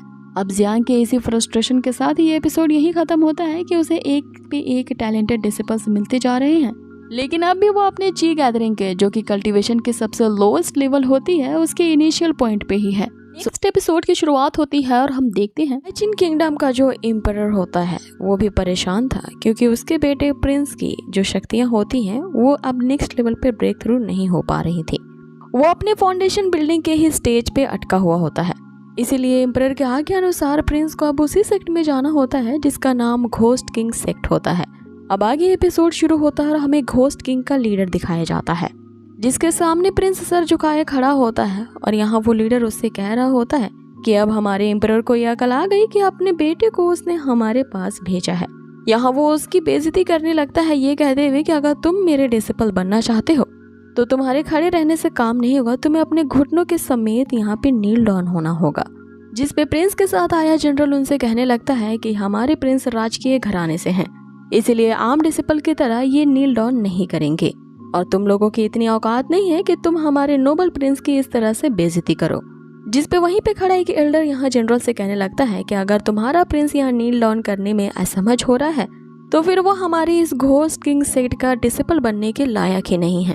अब इसी बात पे इन दोनों के बीच यहाँ बहस छिड़ जाती है, जिस पे प्रिंस को ना चाहते हुए भी वहाँ पे नील डाउन करने के लिए वो जैसे ही झुकने वाला होता है, एक सर्वेंट वहाँ पे आता है जो कि सेक्ट के लीडर को ये सूचना देता है कि हमारे ही सेक्ट के एक एल्डर वोंग लाइला को, जो कुछ 7 दिनों से लापता थी, अपने कुछ डिसिपल्स के साथ उसे ढूंढने के लिए गए थे, लेकिन अब काफी दिन गुजर चुके हैं और वो अब तक लौटे नहीं हैं। मैंने उनके सोल कार्ड्स चेक किए हैं, जो कि सारे के सारे उनके सोल कार्ड्स टूट गए हैं, जो कि ये बता रहे हैं कि वे सभी मारे गए हैं। अब ये सुनते ही जो सेक्ट का लीडर होता है वो उस सर्वेंट को वहीं पे मार डालता है और यहाँ अपने सबऑर्डिनेट को ये ऑर्डर देता है कि वोंग लाइला का जो मैटर था इसके लिए कौन रिस्पॉन्सिबल है। यहाँ पे वो दूसरा एल्डर झुक जाता है और अपनी गलती के लिए लीडर से माफी मांगने लगता है, जिस पे सेक्ट मास्टर ये कहते हुए कि मैं 3 दिनों का तुम्हें अवसर देता हूँ, इन 3 दिनों में तुम्हें इस मैटर को सेटल डाउन करना है वरना तुम्हारी भी स्थिति उसी सर्वेंट की तरह होगी। आगे वो सेक्ट की जिम्मेदारी उसी एल्डर को सौंपते हुए वहाँ से ये कहते हुए चले जाते हैं कि मुझे युआंग यिंग पे अटैक करना है और उसे वापस से जीतना है, इसीलिए इस दौरान मुझे कोई भी डिस्टर्ब ना करे। अब ये युआंग यिंग पे अटैक करने की बात और उसे वापस से जीतना है, ये हमें आगे के एपिसोड्स में पता चलेगा कि क्या मामला है। खैर अब हम आगे बढ़ते हैं। यहाँ हमें सेक्ट लीडर को टेलीपोर्टेशन के जरिए वहाँ से जाता हुआ दिखाया जाता है। अब आगे यहाँ सीन चेंज होता है जहाँ हम जियांग को देखते हैं जो अपने सोने के बिस्तर पे आराम से लेटा हुआ था कि तभी उसकी सिस्टम अपेयर होती है जो याद दिलाती है कि उसने एक नए डिसिपल को डिटेक्ट किया है, तो जल्द से जल्द घोस्ट को उसे अपने सेक्ट में एंट्री देनी होगी और किसी भी तरह से उसे अपना डिसिपल बनाना होगा। लेकिन यहाँ पे जो जियांग होता है वो आलस से भरा हुआ होता है। वो अपने सिस्टम को ये जवाब देता है कि मैं कल से ढूंढ रहा हूँ उसी डिसिपल को, लेकिन मुझे कोई भी नहीं दिखा, इसीलिए अब इतनी जल्दी भी करने की क्या जरूरत है, वो जब मेरे पास आएगा तब मैं सोचूंगा। और वो ऐसा कहते हुए फिर से सो जाता है। इसी दौरान हम उसके बेचारे 2 डिसिपल्स को देखते हैं जो कि उसी लकड़ी की शाखा से अपनी शॉट प्रैक्टिस कर रहे होते हैं, जिनका मास्टर घोड़ी बेच के सो रहा होता है। और ये दोनों बेचारे जी तोड़ मेहनत कर रहे होते हैं और अपने नेक्स्ट लेवल पे ब्रेक थ्रू करने की पूरी कोशिश कर रहे होते उसी लकड़ी के स्टिक को तलवार मानते हुए। अब हमें यहाँ लाइला को दिखाया जाता है जिसने अपने 6th लेवल पे ब्रेक थ्रू कर लिया होता है, जिसे कांग्रेचुलेट हेतन यहाँ करता है। इस पे लाइला यहाँ अपनी मोटिवेशन को बढ़ाते हुए कहती है कि बस इतना लेवल पे पहुँचना ही मेरे लिए काफी नहीं है, और अपनी आगे की प्रैक्टिस वो कंटिन्यू करती है कि तभी उसी समय घोस्ट किंग के डिसिपल्स जो होते हैं वहाँ पे अपेयर होते हैं उसी एल्डर के साथ, जो कि लाइला को ही ढूंढते हुए वहाँ पे पहुंचे थे। यहाँ पे वे इन दोनों को पकड़ने के लिए चारों तरफ से हमला करते हैं और यहाँ इनकी धमाकेदार फाइटिंग शुरू हो जाती है, जहाँ लाइला चंद मिनटों में ही उन सभी को मात दे देती है। जिसपे एल्डर अपने ही बंदों पे नाराज होते हुए उनसे कहता है कि मैं तुम्हें बेकार के इतने सालों तक खिलाता रहा हूँ। आगे वो प्रिंस से कहता है कि तुम अगर हमारे डिसिपल बनना चाहते हो तो तुम मेरा मुंह क्या देख रहे हो, जाओ इन दोनों को पकड़ के दिखाओ। जिस पे प्रिंस नहीं चाहता वो उन्हें पकड़े, लेकिन बिल्डर के बार बार कहने पे वो मजबूर हो जाता है और यहाँ इन दोनों के सामने आके कहता है कि ये मेरे टीचर का ऑर्डर है, तो मुझे माफ करना अगर मैं तुम्हारे साथ कुछ बदतमीजी कर दूं तो। और आगे अब प्रिंस उन दोनों के साथ फाइट करने लगता है, जिसपे हम देखते हैं कि प्रिंस इन दोनों से ज्यादा पावरफुल होता है क्योंकि आखिरकार वो उनसे हायर लेवल पे है। और यहाँ पे हेतन के साथ लाइला भी प्रिंस का सामना नहीं कर पाते और वो गिर जाते हैं।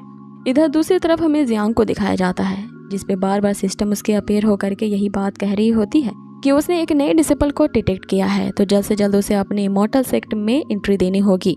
और वो किसी अलार्म की तरह बार बार इस बात को दोहरा रही होती है, जिससे जियांग की यहाँ नींद खुल जाती है। जिसपे जियांग उसे कहता है कि एक ही बात को बार बार बताने की क्या जरूरत है।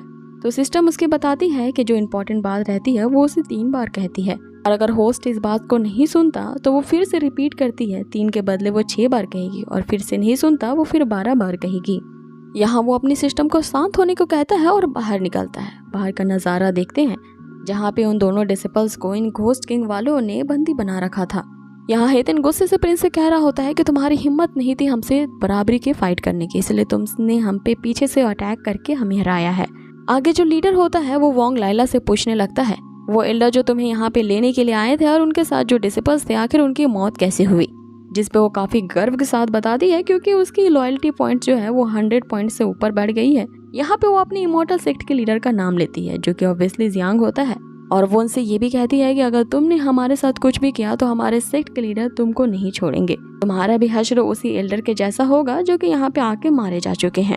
अब ये सुनते ही जो एल्डर होते हैं वो प्रिंस के हाथों में तलवार थमा देते हैं और ऑर्डर देते हैं कि तुम इन दोनों को जल्द से जल्द खत्म कर दो। अब उसी समय यहाँ जियांग बाहर निकलता है और उसकी सिस्टम उसे प्रिंस के बायोडाटा दिखाती है कि अगला डिसिपल एक प्रिंस है। और ये सुनते ही जो जियांग होता है उसके मन में तो लड्डू फूट जाते हैं, क्योंकि उसे लगता है कि अगर वो प्रिंस को सिखाएगा तो उसे काफी ज्यादा सोने चांदी से भरा हुआ घड़ा मिलेगा, और यहाँ की जो लोकल डिश सुशी है उसे काफी ज्यादा इसे ट्राई करने का मौका मिलेगा, क्योंकि वो एक राज की ये प्रिंस को जो सिखा रहा है। तभी उसकी नजर उसके 2 स्टूडेंट्स पे पड़ती है जो कि बंदी थे, और अब उन्हें जैसे ही प्रिंस मरने वाला होता है कि हम अचानक से यहाँ पे उसके मन में परिवर्तन होता हुआ देखते हैं। वो उन्हें ना मारते हुए उनकी रस्सी को काट देता है और उनसे भागने को कहता है। अब ये तीनों मिलकर के आगे भाग रहे होते हैं, जिसका पीछा एल्डर और उसके डिसिपल करने लगते हैं। अब ये देखते ही जो जियांग रहता है वो अपनी सिस्टम को ये ऑर्डर देता है कि वो सी ऑफ सफरिंग की जो पोर्टल है उसे ओपन कर दे, जिसके कारण उस छोटे से तालाब के अंदर समुद्र की एक असीम गहराई का एक स्मॉल वर्ल्ड है जो खुल जाता है और उसके चपेट में सभी अंदर आ जाते हैं। लेकिन जियांग से थोड़ा मिस्टेक हो जाता है कि वो पोर्टल तो ओपन कर देता है जिसमें उसके स्टूडेंट्स भी नीचे चले जाते हैं, लेकिन उसी सी ऑफ बिटरनेस के अंदर उसका जो पालतू स्पिरिचुअल पेट होता है वो फिश ड्रैगन भी वहीं रहता है, जो कि इसके डिसिपल्स को बचा लेता है और उन्हें उसे सी ऑफ बिटरनेस से बाहर करता है। अब जैसे ही प्रिंस की नजर उस नेम प्लेट पे पड़ती है जहाँ पे सी ऑफ बिटरनेस लिखा होता है, उसे अपने इंपीरियल प्रिस्ट द्वारा कही हुई भविष्यवाणी याद आती है कि ये वही जगह होगी जहाँ उसे अपना नया गुरु मिलेगा। अब ये याद आती ही जो प्रिंस होता है वो तुरंत ही यहाँ ट्रिब्यूट देने लगता है और उसे मास्टर कहते हुए अपना शिष्य बनाने को कहता है। यहाँ पे हम जियांग को भी देखते हैं जो कि एकदम खूब एक्टिंग करता है एक ट्रू मास्टर की तरह और उससे कहता है कि मैं तुम्हारे नाम के साथ तुम्हारा सारा बायोडाटा भी जानता हूँ और ये भी जानता हूँ कि तुम्हारी डेस्टिनी तुम्हें यहाँ मुझ तक लेके आई है क्योंकि हम दोनों के बीच एक रिलेशनशिप है और वो रिलेशनशिप और कोई नहीं बल्कि एक गुरु और शिष्य का रिश्ता है। अब यहाँ पे वो जो जनरल होता है वो अपने प्रिंस को मना कर रहा होता है इसका डिसिपल बनने को, जिसपे उसका जनरल ऐसा करने से मना करता है कि आप एक नोबल प्रिंस और ऐसे ही किसी के भी डिसिपल नहीं बन सकते। जिसपे वो प्रिंस जनरल को ये ऑर्डर देता है कि अब तुम्हें वापस से पैलेस जाना होगा और फादर को ये बताना होगा कि अब से मैं यहीं पे रहूंगा। अब दूसरी तरफ उस जनरल को बिना कुछ दिए जाता देख जियांग कुछ डिसअपॉइंट हो जाता है क्योंकि उसे लग रहा होता है कि उसे सोने चांदी से भरा एक जबरदस्त इनाम मिलेगा एज अ ट्यूशन फीस। लेकिन जैसे ही ये बात सोचता है उसकी सिस्टम फिर से अपेयर होती है और उसे कॉन्ग्रेचुलेट करती है उसके तीसरे डिसिपल मिलने की खुशी में। यहाँ वो प्रिंस की लॉयल्टी पॉइंट्स को बताती है जो कि 70 पॉइंट्स होते हैं। आगे जियांग जितने भी डिसिपल से एंट्री करवाएगा अपने इस इमॉर्टल सेक्ट में उनकी जितनी भी लॉयल्टी पॉइंट्स होंगी उनके अनुसार ही उसे रिवॉर्ड दिए जाएंगे और इसी 70 पॉइंट्स के बदले उसे ये रिवॉर्ड दिया जाता है किसी ऑफ बिटरनेस के ऊपर एक बहुत बड़ा मॉन्यूमेंट बनाया जाएगा। साथ ही वो सिस्टम उसे ये भी बताती है कि प्रिंस के यहाँ पे ड्रैगन स्पिरिट की बॉडी है जिसे तुम्हें 12 घंटे में एक्टिवेशन देनी पड़ेगी। अब ये सुनते ही जियांग 12 घंटे का तो वेट नहीं करता, वो 1 मिनट में ही उसे टच करता है जिसके कारण यहाँ प्रिंस की जो स्पिरिट ड्रैगन बॉडी होती है वो एक्टिवेट हो जाती है और हम वहाँ पे प्रिंस के अंदर के एक विशाल काय ड्रैगन स्पिरिट को देख पाते हैं जिसपे लाइला प्रिंस को बताती है कि ये अपॉर्चुनिटी हमारे मास्टर द्वारा तुम्हें दी गई है। अब आगे जियांग ने जैसे ही ये बॉडी के एक्टिवेशन वाला टास्क पूरा कर दिया होता है कि अब फिर से उसकी सिस्टम अपेयर होती है और उसे कॉन्ग्रेचुलेट करती है कि होस्ट ने एक नया रिवॉर्ड गेन किया है जिसके कारण अब उनकी जो अंदर की शक्तियां हैं वो और भी इंक्रीज हो जाएंगी और उसे ट्रू ड्रैगन बोन्स दिए जा रहे हैं। अब ट्रू ड्रैगन बोन्स सुनते ही जो जियांग होता है वो काफी ज्यादा एक्साइटेड हो जाता है कि फाइनली उसके सिस्टम ने कुछ अच्छा खासा उसे रिवॉर्ड जो दिया है और खुशी के मारे वो मन ही मन फूले नहीं संभाला होता है कि तभी वो सिस्टम उसे बताती है ये जो ड्रैगन बोन्स है उसका यूज वही कर सकता है जिसकी रियल ड्रैगन स्पिरिट की बॉडी होगी, मतलब कि ये फिर से उसी के डिसिपल के द्वारा ही यूज किया जाएगा जो कि प्रिंस होगा क्योंकि अभी हमें अब तक यहाँ पे नहीं पता है कि जियांग की स्पिरिट बॉडी क्या है और यहाँ पे वो तो फॉल्स का मास्टर बने बैठा है जहाँ पे उसकी शक्तियाँ उसके सारे स्टूडेंट से काफी लो लेवल पे हैं। अब यहाँ जियांग ये कहते हुए निराशा से भर जाता है कि मैं जानता हूँ मेरे साथ मेरी सिस्टम कुछ ऐसा ही करेगी। इसके साथ ही ये एपिसोड यहीं खत्म किया जाता है। एपिसोड की शुरुआत होती है और हम देखते हैं एपिसोड शुरू होता है और इस अपॉर्चुनिटी के लिए हम प्रिंस को देखते हैं जो कि जियांग को मास्टर कहते हुए उसे थैंक्स कह रहा होता है जिसपे जियांग ये सोचते हुए कि खैर जाने दो, आखिर ये सभी तो उसी के डिसिपल्स हैं, इसीलिए वो रिवॉर्ड में मिला हुआ वो ट्रू बोन प्रिंस को दे देता है ताकि वो अपने फाउंडेशन बिल्डिंग के लेवल पे रीच आउट कर पाए। अब उस रियल ड्रैगन बोन के पीस को देखते ही जो कि एक कमाल का ट्रेजर होता है इसके बारे में लाइला बताती है कि ये एक ट्रेजर बोन होता है जो कि एक लेजेंडरी बीस्ट से निकाला गया है और ये इतना रेयर होता है कि ये पूरी इमॉर्टैलिटी वर्ल्ड में सिर्फ एक ही पाया जाता है। अब इस अमेजिंग चीज को लेते ही जो प्रिंस के अंदर लॉयल्टी पॉइंट्स होते हैं वो और भी ज्यादा इंक्रीज हो जाते हैं और वो दर्द से जमीन में घुटने टेक देता है। इसे जोरदार घुटने टेकता देख हितिन उससे कहने लगता है कम से कम जमीन में तो देख लो, वहाँ एक बड़ा सा पत्थर पड़ा है। लेकिन प्रिंस उस बोन को मिलने की खुशी में अपने मास्टर को शत शत नमन कर रहा होता है। वो अपने सिर को बार बार जमीन पे पटक रहा होता है जिसपे हितिन फिर से उसे कहता है कि कम से कम फिर से जमीन में तो देख लो, वहाँ पे कांटेदार झाड़ियां हैं। अब उस बोन को मिलते ही जो प्रिंस की लॉयल्टी पॉइंट्स होती हैं वो 70 से 80 पॉइंट्स बढ़ जाती हैं और इसी की इंफॉर्मेशन सिस्टम यहाँ जियांग को बताती है। अब आगे हम देखते हैं कि वो ट्रू ड्रैगन बोन मिलने के कारण प्रिंस जो होता है वो अपने फाउंडेशन बिल्डिंग की प्रैक्टिस शुरू कर देता है और इसे प्रैक्टिस करने के बाद वो थोड़ी ही देर बाद फाउंडेशन बिल्डिंग के स्टेज पे रीच आउट कर जाता है जिसपे वो लगातार कई कोशिश करने के बाद भी फंसा हुआ था। अब वो फाउंडेशन बिल्डिंग के हेवनली स्टेज लेवल पे पहुंच चुका होता है और इसकी इस अचीवमेंट को देख करके बाकी के स्टूडेंट और यहाँ जियांग भी काफी खुश होता है। आगे यहाँ जियांग मन ही मन सोच रहा होता है कि ये इसके सारे डिसिपल्स इतने कमाल के हैं और अब भी वो इतने लो लेवल की कैटेगरी पे क्यों है कि तभी उसकी सिस्टम वापस से बताती है कि प्रिंस की जो लॉयल्टी पॉइंट्स है अब इंक्रीज होकर 90 पॉइंट्स बढ़ चुके हैं। आगे हमें उसी इंपीरियल प्रीस्ट को दिखाया जाता है जो कि प्रिंस की ही भविष्यवाणी देख रहा होता है। जैसे ही वो फॉर्च्यूनर टेलर वाला जो पैलेट होता है उसे ओपन करता है तो उसे भविष्यवाणी दिखती है कि प्रिंस ने हेवन और अर्थ के लेवल को कंप्लीट कर लिया है और एक ट्रू ड्रैगन एम्परर बनने के नेक्स्ट लेवल पे जा पहुंचा है। आगे यहाँ सीन चेंज होता है और एक बड़ा ही फनी सीन हमें दिखाया जाता है। यहाँ जियांग की भूख के मारे हालत खराब हो रही थी और उसे इतनी तेज भूख तो लग रही होती है, लेकिन फिर भी वो अपने उस सी ऑफ बिटरनेस के अंदर रह रहे फिश ड्रैगन को खिला रहा होता है, अपने आप को कोसते हुए कि उसे इतनी भूख लगी है और वो यहाँ पे अपने फिश पेट को खिला रहा है। लेकिन जैसे उसके पेट से गुड़गुड़ाने की आवाज आती है, वो दाएं बाएं देखता है और झट से वो अपने पेट का ही खाना जो कि चिकन होता है उसे खाने के बारे में सोचता है कि तभी उसके डिसिपल्स की आवाज आती है पीछे से और अपने मन में ही सोचने लगता है कि तुम लोगों को भी अभी टपकना है जब मैं इतना लजीज खाना ट्राई करने जा रहा हूँ। इसके स्टूडेंट्स यहाँ बताते हैं कि मास्टर हमें भूख लगी है और हेतिन का कहना होता है क्या वो माउंटेन के पीछे जा सकता है और वो उन चिकन्स को रोस्ट करके खा सकता है, जिस पे यहाँ चिल्लाते हुए जियांग उन्हें मना कर देता है और उन्हें बताता है कि तुम सी ऑफ बिटरनेस पे जाके उसके अंदर घोस्ट किंग सेक्ट वाले को बहुत सारे वेपन्स गिरे हैं, तुम उन्हें डिग आउट करके निकाल लो। इस पे हेतिन उनसे कहता है कि हम उन वेपन्स को तो नहीं खा सकते। तो यहाँ पे जियांग ये सोचते हुए कि तुम्हारा दिमाग सच में घुटनों में है, वो आगे उन्हें बताता है कि तुम माउंटेन को पार करके इन सारे वेपन्स को ले जा करके सेल आउट कर दो ताकि उसके बदले में वो तुम्हें सिल्वर कॉइन्स दे सके और उन सिल्वर कॉइन्स के बदले में तुम कुछ खाने के लिए खरीद लेना। बागे वे लोग वैसा ही करते हैं और बहुत सारे वेपन्स इकट्ठा हो जाते हैं जिन्हें वो पैदल चलते ही माउंटेन को पार करते ही सिटी में ले जाकर बेचने वाले थे। अब हेतिन उन वेपन्स को ढोल के थक चुका होता है, इसलिए वो मास्टर से कहता है कि अगर हम इसी तरह से चलते रहे तो सिटी तक पहुँचने के लिए हमें 2 दिन का समय लगेगा। जिसपे प्रिंस उन्हें ये सजेशन देता है क्यों ना मास्टर अपने एयर टेक्निक का इस्तेमाल करे और फ्लाइंग के जरिए हम तुरंत ही सिटी में पहुंच जाए। इसपे जियांग उनसे ज्ञान की बातें बताने लगता है कि हमें हमेशा डाउन टू अर्थ रहना चाहिए और इस तरह से हम नेचर के साथ जुड़ के ही ज्ञान की प्राप्ति कर सकते हैं। अगर तुम इसी तरह से चल के जाओगे ये तो तुम्हारी प्रैक्टिस का ही हिस्सा है। अब ये सुन के ये दोनों डिसिपल्स तो काफी ज्यादा हैरान हो जाते हैं कि उनके मास्टर के अंदर कितना ज्ञान भरा हुआ है। उधर जियांग को हम देखते हैं जो मन ही मन सोचता है कि ये ज्ञान व्यान कुछ नहीं है, बस मुझे उड़ने की कला नहीं आती है। अब आगे वो सिटी में पहुंचते हैं जहाँ जियांग की खुशी का ठिकाना ही नहीं रहता, बस वो सोचता ही रहता है कि ये लोग जल्द से जल्द उस वेपन को बेचे ताकि यहाँ पे बिक रहे अच्छे अच्छे खाने को वो ट्राई कर सके। कि इतने में ही एक बंदा उससे आकर के अचानक से टकराने वाला होता है, लेकिन जियांग उसे सहारा नहीं देता और वो बंदा नीचे गिर जाता है। तभी उसकी सिस्टम ये डिटेक्ट करती है कि ये जो बंदा नीचे गिरा पड़ा है ये उसका नया डिसिपल है जिसके अंदर सुप्रीम बोन्स की पावर है, लेकिन अनफॉर्चुनेटली इसके सारे बोन्स को किसी ने डिग आउट कर लिया है। अब आगे वो बंदा जिससे भाग रहा होता है उसे पकड़ने वाले वहाँ पे आ जाते हैं और वो जियांग पे ही इल्जाम लगाने लगते हैं कि जियांग ने ही इस बंदे को मर्डर किया है, क्या तुमने मुझे इसे मारते हुए देखा है? जिसपे वो नहीं में जवाब देता है। आगे जियांग उससे पूछता है कि क्या मैंने किसी वेपन से इसे मारा है, ये तुमने देखा है? जिसपे वो फिर से ना में जवाब देता है। तो फिर जियांग उससे कहता है तो फिर किस बेसिस पे तुम ये कह सकते हो कि मैंने इसका मर्डर किया है?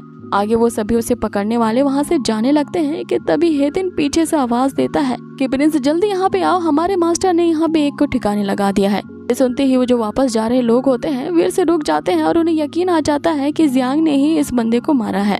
आगे हेतन फिर से चिल्लाते हुए प्रिंस को बुलाता है कि अरे जल्दी यहाँ पे आओ, यहाँ पे एक जबरदस्त फाइट होने वाली है और अगर तुम यहाँ पे जल्दी नहीं आए तो ये सब देखना मिस कर दोगे। अब यहाँ पे वो सभी बंदे जो उसे पकड़ने के लिए आए होते हैं यहाँ पे जियांग को पकड़ने के लिए उतारू हो जाते हैं कि तभी वहाँ पे प्रिंस आता है जिसके पास एक राजशाही मोहर होती है और उस मोहर को देखते ही सारे वो आए हुए लोग उसे नमन करते हैं और वहाँ से चले जाते हैं क्योंकि प्रिंस ने उन सभी को वहाँ से जाने का ऑर्डर दिया होता है। जिसपे हेतन प्रिंस से कह रहा होता है कि ब्रो तुम्हारे पास तो कमाल की पावर है। इस पे जियांग कहता है कि ये कोई पावर वावर नहीं है, बस इसके राजशाही मोहर की कमाल है। आगे जियांग उससे कहता है कि जल्द से जल्द इसे अपनी पीठ पर लाद करके हमारे सेक्ट वापस चलो। और यहाँ हम हेतिन की बेवकूफ़ी देखते हैं कि वो उस गिरे हुए बंदे को ना उठा करके प्रिंस को ही अपनी गोद में उठा देता है। जिसपे जियांग उससे कहता है कि तुम्हारा दिमाग तो सच में घुटनों में ही है। आगे वो सभी अधमरे से बंदे को अपने सेक्ट वापस लाते हैं। यहाँ पे वो सभी को देख के पूछ रहा होता है कि क्या वो जिंदा है। जिसपे बाकी के स्टूडेंट उसे उठकर देखने को कहते हैं तो वो उनसे ही पूछता है क्या तुम सब भी मर गए हो।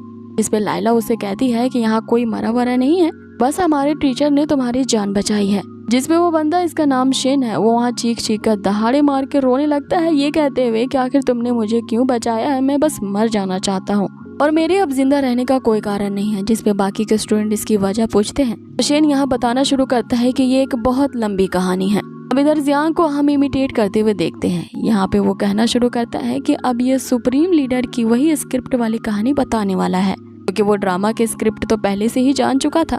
आगे शेन उन्हें रोते हुए अपनी आत्मकथा सुनाने लगता है कि उसके पेरेंट्स बचपन में ही मर गए थे और उसके बाद उसके सेकंड अंकल ने उसे अडॉप्ट कर लिया था। लेकिन जैसे ही उसके सेकंड अंकल को ये पता चलता है कि शेन की सुप्रीम बोन की बॉडी है, वो उसे पकड़वा लेते हैं और काफी क्यूरियोसिटी के साथ उसके अंदर के सारे बोन्स को निकाल लेते हैं, जिसके कारण शेन अब पूरी तरह से यूजलेस हो चुका है और उसके पास सड़क के किनारे रह के भीख मांगने के अलावा कोई चारा नहीं है, इसीलिए वो मर जाना चाहता है। दूसरी तरफ हम जियांग को देखते हैं जो अपनी अलग ही स्क्रिप्ट बता रहा होता है। इसकी ये दुख भरी कहानी सुन करके बाकी स्टूडेंट्स काफी ज्यादा फूट फूट के रोने लगते हैं, जिसपे जियांग उससे कहता है कि अगर तुम मेरे डिसिपल बन जाओ तो मैं तुम्हारी कुछ मदद कर सकता हूँ। जिसपे शेन उसे ना में जवाब देता है और कहता है कि मुझे इसमें कोई इंटरेस्ट नहीं है, मेरे अंदर तो हड्डियां ही नहीं बची है, तो मैं प्रैक्टिस करके क्या करूंगा। जिसपे जियांग उसकी मदद करने को सोचता है कि मैं तुम्हारी इस प्रॉब्लम को भी दूर कर दूंगा। ये सुनते ही शेन उसके कदमों में गिर जाता है और यहाँ ट्रिब्यूट देते हुए उसे अपना मास्टर स्वीकार करता है। इसके बाद उसकी सिस्टम उसे कॉन्ग्रेचुलेट करती है कि उसे अपना नया डिसिपल मिल चुका है और टास्क को कंप्लीट करने का ये रिवॉर्ड दिया जाता है कि उसे प्रैक्टिस करने का एक सीक्रेट रूम दिया जाता है और साथ ही तलिस्मान कल्चरल बोन्स दिया जाता है। अब ये सुनते ही जो जियांग होता है वो खुशी के मारे सिस्टम से पूछने लगता है कि क्या ये मेरे लिए है, जिसपे सिस्टम उसके कहती है कि सपनों में भी इस बारे में मत सोचना, क्योंकि ये तुम्हारे नए डिसिपल शेन के लिए है, क्योंकि इस तिलिस्मान कल्चरल बोन का सिर्फ सुप्रीम बोन्स वाले ही यूज कर सकते हैं। बेचारा जियांग फिर से सोचने लगता है कि मैं ये क्यों ही पूछता हूँ इससे, जबकि ये सारे के सारे रिवॉर्ड्स मेरे डिसिपल के लिए ही होते हैं। कि जियांग उसे उठने के लिए कहता है, जिस पर शेन उसे कहता है कि उसके अंदर हड्डियां ही नहीं है तो वो कैसे उठ सकता है। बागे ये सुनते ही हेतन फिर से इमोशनल हो जाता है और उसे जैसे ही उठाने की कोशिश करता है उससे पहले ही जियांग यहाँ शेन को टच कर देता है, जिससे उसके अंदर की जो सुप्रीम बोन्स की बॉडी होती है वो एक्टिवेट हो जाती है और हम देखते हैं कि उसके अंदर के जो बोन्स होती हैं वो वापस से ग्रो होना शुरू हो जाती हैं और हमें पता चलता है कि उसकी बोन्स वापस से आ गई हैं और वो काफी ज्यादा पावरफुल बन चुका है। जिसपे हेतिन उससे कहता है कि लगता है कि यह हम सभी में से सबसे ज्यादा पावरफुल डिसिपल होगा। लायला इस पे उसे चिढ़ाते हुए कहती है कि ये सबसे ज्यादा स्ट्रॉन्गेस्ट तो है, जिसके कारण तुम सबसे ज्यादा वीकेस्ट हो चुके हो। आगे जियांग बाकी के स्टूडेंट्स को कहता है कि वो शेन को इस जगह को दिखा दे और वो सेक्ट के उस जगह को भी ले जाए जहाँ पे स्टूडेंट्स के रहने का इंतजाम किया गया है। जिसपे लायला यहाँ पे शेन को ये बताते हुए वहाँ से ले जाती है कि ये जगह पूरी तरह से बंजर है, इसीलिए तुम ज्यादा इसके बारे में उम्मीदें मत रखना। आगे यहाँ हेतिन शेन को उसी जगह पे ले जाता है जहाँ पे सिर्फ झोपड़पट्टियां ही होती हैं और इससे पहले कि हेतिन उसे कुछ और बता पाता, यहाँ जो शेन होता है वो पूरी तरह से इमोशनल होते हुए चीखते हुए कहता है कि मुझे वापस से एक और फैमिली मिल गई है और इस जगह को एक्सप्लोर करने के लिए और यहाँ के एनवायरनमेंट में एडजस्ट होने के लिए मैं यहाँ शॉपिंग जा रहा हूँ। इस पे हसन उसे आगाह करता है कि ठीक है तुम तो चले जाना, लेकिन उस सी ऑफ बिटरनेस से बच के रहना। अब जैसे ही वो कह पाता हम देखते हैं कि जो शेन होता है वो सी ऑफ बिटरनेस के अंदर चला जाता है और अंदर जाते ही उसे लगता है कि वो एक वंडरलैंड में आ गया है, जहाँ पे जियांग का ही पेट फिश ड्रैगन उसे मिलता है जो चारों तरफ वो उसे उसके इर्द गिर्द राउंड लगाने लगता है। अब उस पेट ड्रैगन को देख के यहाँ जो शेन होता है पूरी तरह से सरप्राइज रह जाता है और इससे पहले कि वो कुछ कर पाता हम उस फिश ड्रैगन को देखते हैं कि जो कि जोरदार दहाड़ उसके सामने मारती है। इसी के साथ ही ये फनी सा एपिसोड यहीं पे फिनिश होता है। शुरुआत होती है और हम देखते हैं हमें शेन को दिखाया जाता है जो अब सी ऑफ सफरिंग में डूब चुका था और उसे वो फिश ड्रैगन खाने ही वाली होती है कि तभी सिस्टम यहाँ पे जियांग को इन्फॉर्म करती है कि fourth disciple sea of suffering में डूब चुका है, तो क्या होस्ट इसे बाहर निकलवाना चाहते हैं। जिसपे जियांग जल्दी से अपने सिस्टम को ऑर्डर देता है कि उसे स्पिट करके बाहर निकालो, जिसे देख के वो मन बुद्धि हेतिन सोचने लगता है कि इस नए डिसाइपल के तो कमाल की सुप्रीम होली बॉडी है, जहाँ पे कोई पहली बार अपनी स्ट्रेंथ का यूज करके इस सी ऑफ सफरिंग से बाहर आया है। आगे हम जियांग को देखते हैं जो कि अब काफी एक्साइटेड था क्योंकि उसके सिस्टम ने उसे 4 प्रैक्टिस रूम जो दिए थे और वो ये सोच के एक्साइटेड हो रहा होता है कि अब वो अपने डिसाइपल्स को एक अच्छा खासा होमवर्क देगा। लेकिन इससे पहले उसकी सिस्टम पूछती है क्या वो खुद इस प्रैक्टिस रूम में प्रैक्टिस करना चाहता है, जिसपे जियांग के हाँ कहते ही सभी दरवाजे खुल जाते हैं और उनमें से इतनी भयानक आवाज निकलती है कि जियांग के डर के मारे हालत खराब हो जाती है। अब अगले सीन में हम देखते हैं कि वो अपने सारे डिसाइपल्स को इकट्ठा करता है और उस प्रैक्टिस रूम में जाने को कहता है। लेकिन यहाँ प्रिंस ये देख के हैरान रहता है कि कल रात तो ये प्रैक्टिस रूम यहाँ नहीं था, तो आज रातों रात एक ही पल में ये कैसे यहाँ पे आ गया। जिसपे हेतिंग फिर से चिल्लाते हुए कहता है कि मैं समझ गया। जिसपे बाकी के डिसाइपल्स यहाँ फिर से हैरान रहते हैं कि हर बार की तरह तुम कैसे समझ जाते हो। यहाँ हेतिन उन्हें फिर से ऐसा जवाब देता है जिसका सिर पैर तो नहीं होते, वो सिर्फ अपने मास्टर की तारीफें बयां करने लगता है कि तभी उनका मास्टर जियांग आता है और सभी को प्रैक्टिस रूम में इंटर करने को कहता है सिवाय शेन के। वो शेन को अलाउ नहीं करता क्योंकि अभी अभी उसने सेक्ट में एंट्री ली है, इसलिए जियांग उसे वही बुक्स देता है जिनके एक भी अक्षर उसे समझ में नहीं आते और वो पहले शेन से इनलाइटमेंट हासिल करने को कहता है। मीन्स के पहले ज्ञान की प्राप्ति करो, उसके बाद तुम इस प्रैक्टिस रूम में जा सकते हो। अब शेन उन बुक्स को लेकर काफी खुश होता है क्योंकि वो गॉड ऑफ स्किल्स और शॉर्ट टेक्निक्स के बुक होती हैं। अब आगे हम जियांग को देखते हैं जो कि बैठे बैठे बोर हो रहा होता है। तभी उसके सिस्टम उसे बताती है कि अपने सभी डिसाइपल्स को वो देखना चाहता है कि वो प्रैक्टिस रूम में आखिर क्या कर रहे हैं। तो ऐसे उसके पास टेक्निक होती है जिससे वो प्रैक्टिस रूम के अंदर को मॉनिटरिंग कर सके, जिसपे जियांग इस टेक्निक को एक्टिवेट करता है और वो अब उस प्रैक्टिस रूम के अंदर का हाल देख पा रहा था। यहाँ उसे समझ में आ जाता है कि हर एक डिसिपल्स के अंदर उनका अलग भय होता है और इस प्रैक्टिस रूम में अपने उसी डर का उन्हें सामना करना है। लेकिन थोड़ी देर बाद ये भी देखते देखते वो बोर हो जाता है, इसलिए लेट जाता है कि तभी उसकी सिस्टम अचानक से उसे बताती है कि उसके सारे के सारे डिसिपल्स मौत के मुंह में हैं। तो वो क्या ऑर्डर देना चाहता है क्योंकि उसके सारे डिसिपल्स को उसने डेंजर में डिटेक्ट किया है। इसलिए जियांग के ऑर्डर देने पर जल्द से जल्द उस प्रैक्टिस रूम को टर्मिनेट कर दिया जाता है और उस सारे के सारे डिसिपल्स को बाहर खदेड़ दिया जाता है। अब यहाँ सभी के सर झुके हुए होते हैं और अपनी डिसअपॉइंटमेंट के लिए वो मास्टर से माफी मांगते हैं, जिसपे हम जियांग को देखते हैं कि वो किसी मास्टर की तरह यहाँ लंबी चौड़ी स्पीच हाँकता है और उनसे ये कहते हुए उनके सामने बहुत सारे मांस के टुकड़े रखता है कि प्रैक्टिस करने के तुम्हें कई अवसर मिलेंगे, लेकिन सबसे पहले तुम्हें अपने अंदर के भय को मारना पड़ेगा। जैसे ही तुम्हारे अंदर से तुम्हारा डर बाहर निकलेगा तुम इस प्रैक्टिस रूम को जीत जाओगे। आगे वे सभी उस मीट को एंजॉय करने लगते हैं, जिसपे हेतिन कहता है कि उसने पहली बार जिंदगी में इस तरह का कुछ खाया है, जिसपे जियांग उन्हें बताता है कि ये मॉन्स्टर मीट है जिसके खाते ही तुम्हारी सारी इंजरीज हील हो जाएंगी। जिसपे अब लाइला उसे पूछती है कि आखिर प्रैक्टिस रूम के अंदर के डिमंस को कैसे डील किया जाए। अब यहाँ एक सेकंड के लिए तो जियांग की सुध बुध गुम हो जाती है कि वो इसे क्या जवाब दे, जबकि वो खुद डिमन से डील करना नहीं जानता। यहाँ फिर से वो किसी ज्ञानी टीचर की तरह लंबी चौड़ी हाँकता है, लेकिन जब वो पलट के देखता है तो उसका सारा लाया हुआ मीट इन लोगों ने चट कर दिया था, जिसपे वो मन ही मन सोच रहा होता है कि इन भुक्कड़ों ने एक भी पीस यहाँ पे रहने नहीं दिया और इस बात से वो निराश हो जाता है। तभी उसकी सिस्टम उसकी निराशा को डिटेक्ट करती है और यहाँ उसके मूड को लाइट करने के लिए वो रेन कर देती है। अब अचानक से वो इधर वहाँ पे खराब हो जाता है और इस हल्की फुल्की बारिश से जो उसके मूड को लाइट करने के लिए यहाँ पे सिस्टम ने करवाई थी, जियांग अपने सिस्टम पे ही चिढ़ रहा होता है और उसे बुरा भला कोस रहा होता है। इस पे सभी डिसेबल को ये लगता है कि जियांग में तो काफी ज्यादा पावर है, क्योंकि वो हेवन एंड अर्थ को ही, मतलब ऊपर बैठे गॉड को ही यहाँ बुरा भला कह रहा है। आगे वो ऊपर देखते हुए अपने सिस्टम को चिल्लाते हुए कहता है कि इमीडिएटली मुझे एक क्लियर स्काई दो, मतलब कि मौसम को जल्द से जल्द अच्छा करो। और उसके ऐसा कहते ही वापस से वहाँ पे खिली धूप निकल जाती है, जिसे देख करके प्रिंस और भी ज्यादा हैरान रह जाता है कि उसके मास्टर में इस तरह की एबिलिटी है कि वो बड़े से बड़े अथॉरिटी को चैलेंज कर सकता है। और वहाँ पे जैसे ही खिली धूप आ जाती है, हम यहाँ प्रिंस और लाइला को एक साथ कहते देखते हैं कि अब हमें भी समझ में आ गया है कि मास्टर के अंदर क्या ही एबिलिटी है। अब आगे सीन चेंज होता है और हम प्रिंस और लाइला को देखते हैं, जिन्होंने अपने डर पे काबू करने के लिए फिर से उस प्रैक्टिस रूम के अंदर जाने का फैसला किया होता है।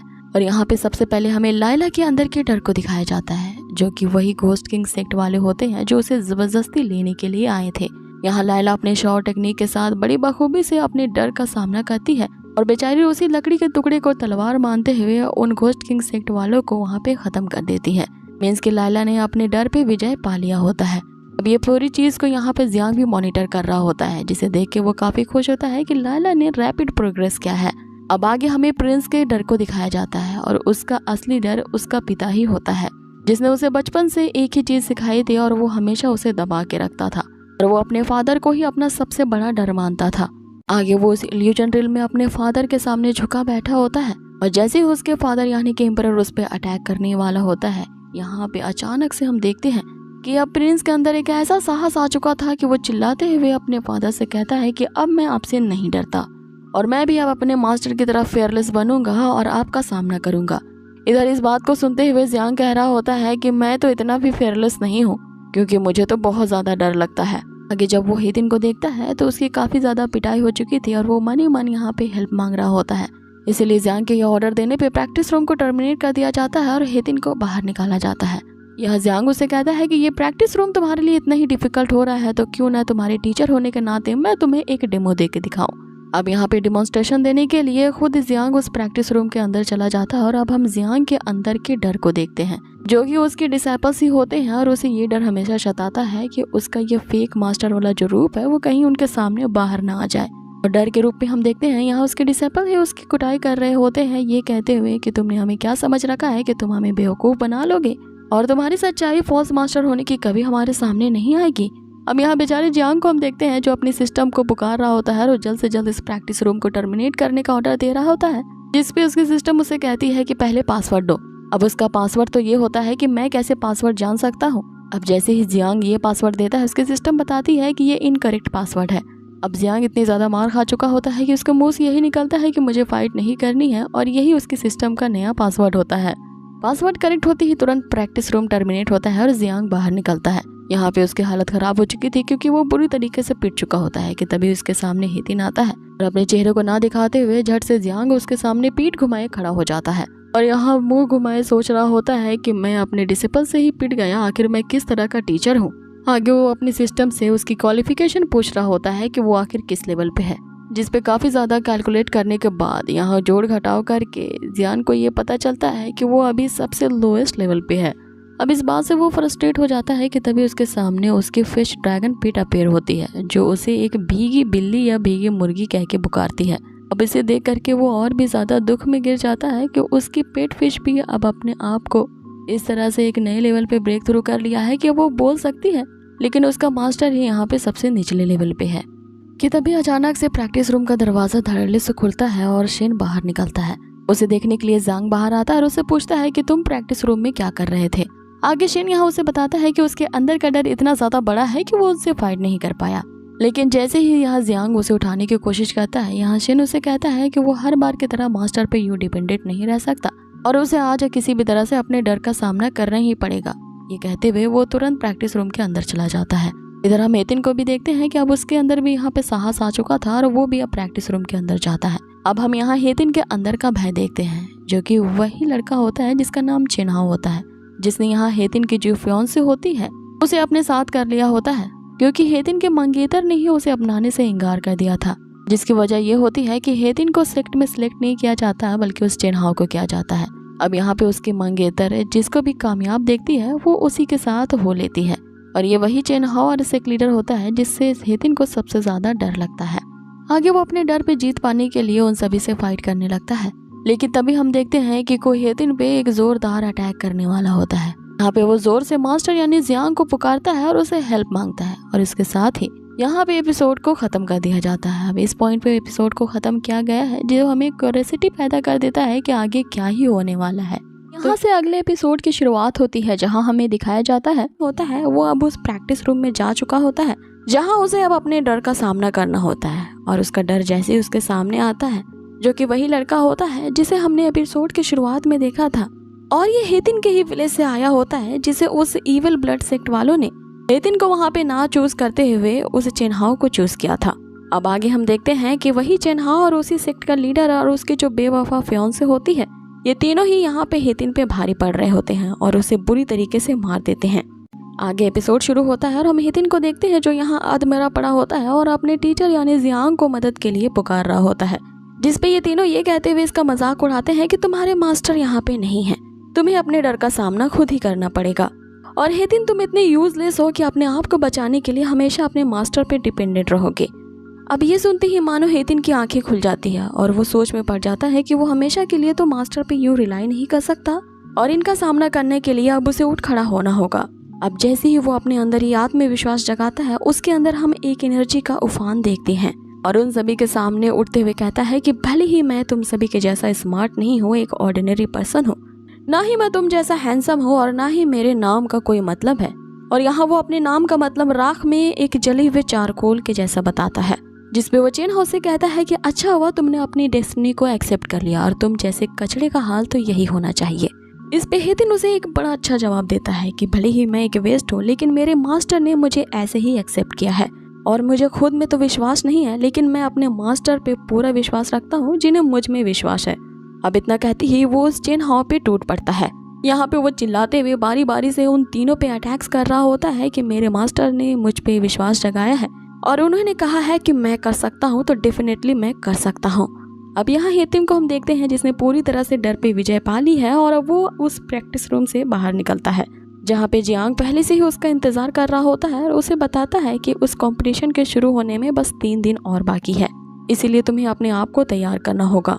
अब ये उसी कंपटीशन की बात कर रहे होते हैं जिन्हें हमने पहली एपिसोड की शुरुआत में ही देखा था, और ये होता है उसी चिन्हाओं से मुकाबले का कंपटीशन, जहाँ पे जियांग ये साबित करवा देगा कि जो हेतिन है वो चिन्हाओं से कई ज्यादा गुना बेस्ट है। अब आगे यहाँ सीन चेंज होता है और हमें दूसरी पार्टी को दिखाया जाता है, यानी कि उसी इवल ब्लड सेक्ट वालों को, जहाँ पे चिन्हाओ अपने एल्डर के पास आता है, जहाँ चिन्हाओ उन्हें नमन करते हुए बताता है कि वो भी पूरी तरह से तैयार है उस कॉम्पिटिटिव कंपटीशन के लिए। यहाँ पे सेक्ट लीडर उससे कहते हैं कि हमारी इस सेक्ट का रेपुटेशन अब सिर्फ तुम पे निर्भर करता है, इसीलिए तुम्हें किसी भी हाल में वहाँ पे बेहतर परफॉर्मेंस करना होगा। जिस पे वो दूसरा एल्डर कहता है कि ये हमारे सेक्ट लीडर हैं, जो कि इस सेक्ट के सबसे हाईएस्ट लेवल पे है और वो लेवल गोल्डन इक्लिजर का लास्ट स्टेज है। ये भी हमारे साथ चलेंगे ताकि तुम्हारी परफॉर्मेंस पे नजर रख सके। जिस पे हेतिन उन्हें आश्वासन देता है कि वो एल्डर्स की उम्मीदों पर पूरी तरह से खरा उतरेगा। लेकिन यहाँ मन ही मन ये सोच रहा होता है कि मैं उस एक्सपर्ट यानी कि जियांग को तो मजा चखा के रहूंगा, उससे रिग्रेट फील करवाऊंगा क्योंकि उसने मुझे नहीं चूज किया बल्कि उस लल्लू को चूज किया है। अब आगे वो इवल ब्लड सेक्ट, जिसके नाम में ही इवल है, वो तो दुष्ट हरकत करने से बाज नहीं रहता है। यहाँ पे वो चिन्हाओं के इतने आत्मविश्वास होने के बावजूद भी जो सेक्ट लीडर होते हैं उसे एक ऐसा एक्लिजर देते हैं जिसे निगलते ही आपकी शक्तियाँ 10 गुना ज्यादा इंक्रीज हो जाएंगी। लेकिन एल्डर यहाँ चिन्हाओं को उसे लेने से इशारे से मना कर देता है, इसीलिए चिन्हाओं उसे लेने से मना करता है। लेकिन फिर जो सेक्ट लीडर होते हैं उसे ये कहते हुए उस पर दबाव डालते हैं कि चिन्हाओं को किसी भी हालत में वो कंपटीशन जीतना होगा, चाहे वो सही रास्ते से जीते या गलत रास्ते का इस्तेमाल करके। और अगर कंपटीशन में कोई बाधा आई जहाँ उसे लगे कि वो नहीं जीत सकता, तो बस उसे वो एक्लिजर निगल लेना है। अब चिन्हाओ उस एक्लिजर को लेकर के वहाँ से चला जाता है। अब आगे जो सेक्ट लीडर होते हैं उन्हें चिन्हाओं की चिंता होती है, इसीलिए वो यहाँ लीडर से पूछते हैं कि ये जो ब्लड ची रिफाइनिंग पिल है ये एक्सट्रीमली कॉन्ट्रा प्रोडक्टिव है, इसे लेने वाले की मौत भी हो सकती है। और चिन्हाओ कल्टीवेशन के इतने ज्यादा लेवल पे नहीं है कि इतनी ज्यादा तेज बढ़ी हुई एनर्जी को वो अपने अंदर स्टोर कर पाए। जिसपे ये एल्डर के ये कहते ही कि इससे मुझे कोई मतलब नहीं है, बस मैं अपने इस सेक्ट का नाम डुबाना नहीं चाहता, क्योंकि मुझे किसी भी हाल में उस कंपटीशन में बस जीत ही चाहिए। अब आगे यहाँ सीन चेंज होता है और हमें पहली पार्टी यानी जियांग के सेक्ट को दिखाया जाता है, जो कि मस्त वहाँ खर्राटे मार के सो रहा होता है। तभी यहाँ उसकी सिस्टम ये बोलते हुए उसे जगाती है कि अगर होस्ट ने जल्द से जल्द एक और नए डिसाइपल को अपने सेक्ट में भर्ती नहीं करवाया तो उसे फेलियर पेनल्टी के तौर पे अपने आप को गंजा करना होगा। अब ये सुनते ही जो जियांग होता है एकदम चौंकते हुए उठता है और खैर मनाता है कि ये एक सपना है। लेकिन उसकी आंखें फटी की फटी रह जाती है जब वो सिस्टम को अपने सामने अपेयर होता देखता है और सिस्टम उसे यही बात बोल रही होती है कि अगर उसने 5 घंटे की टाइम लिमिट के अंदर एक नए डिसाइपल को रिक्रूट नहीं करवाया अपने सेक्ट में तो उसे फेलियर पेनल्टी के तौर पे गंजा होना होगा। जिसपे जियांग यहाँ भला बुरा बोलते हुए उस पर चिल्लाने लगता है, जिसपे वो सिस्टम जो होती है उस टाइम लिमिट को 3 घंटा कर देती है, उसके बाद वो 2 घंटे कर देती है। जिसपे जियांग उसके सामने गिर जाता है और माफी मांगने लगता है कि अब और घंटे मत घटाओ। आगे वो ये बड़बड़ाते हुए अपने कमरे से बाहर निकलता है कि हर बार एक नया डिसाइपल भर्ती करो डिसाइपल का पेट फूटते हैं, मैं कहाँ से रोज नए नए डिसाइपल्स को अपने इस सेक्ट में भर्ती करता रहूं।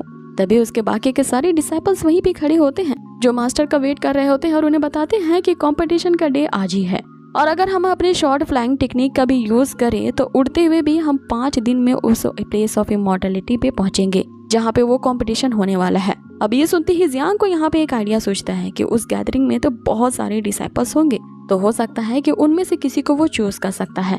जिसपे हेतिन उनके इस ख्याल को टोकते हुए बताता है कि हमारे मास्टर के लिए तो कुछ भी इम्पॉसिबल नहीं है, क्योंकि पिछली बार मैं वो उस इमॉर्टल पैलेस से एक झटके में ही यहाँ पे आ पहुंचा था, वो भी मास्टर के टेलीपोर्टेशन एरे का इस्तेमाल करते हुए।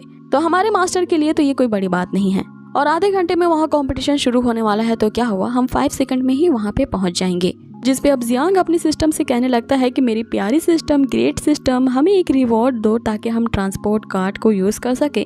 जिसपे उसकी सिस्टम कहती है कि अब सिर्फ नए डिसेबल को रिक्रूट करने में 1 घंटा 56 मिनट और 15 सेकंड बचा हुआ है, तो होस्ट को जल्दी करना होगा वरना उसे टकला होने के लिए तुरंत तैयार रहना होगा।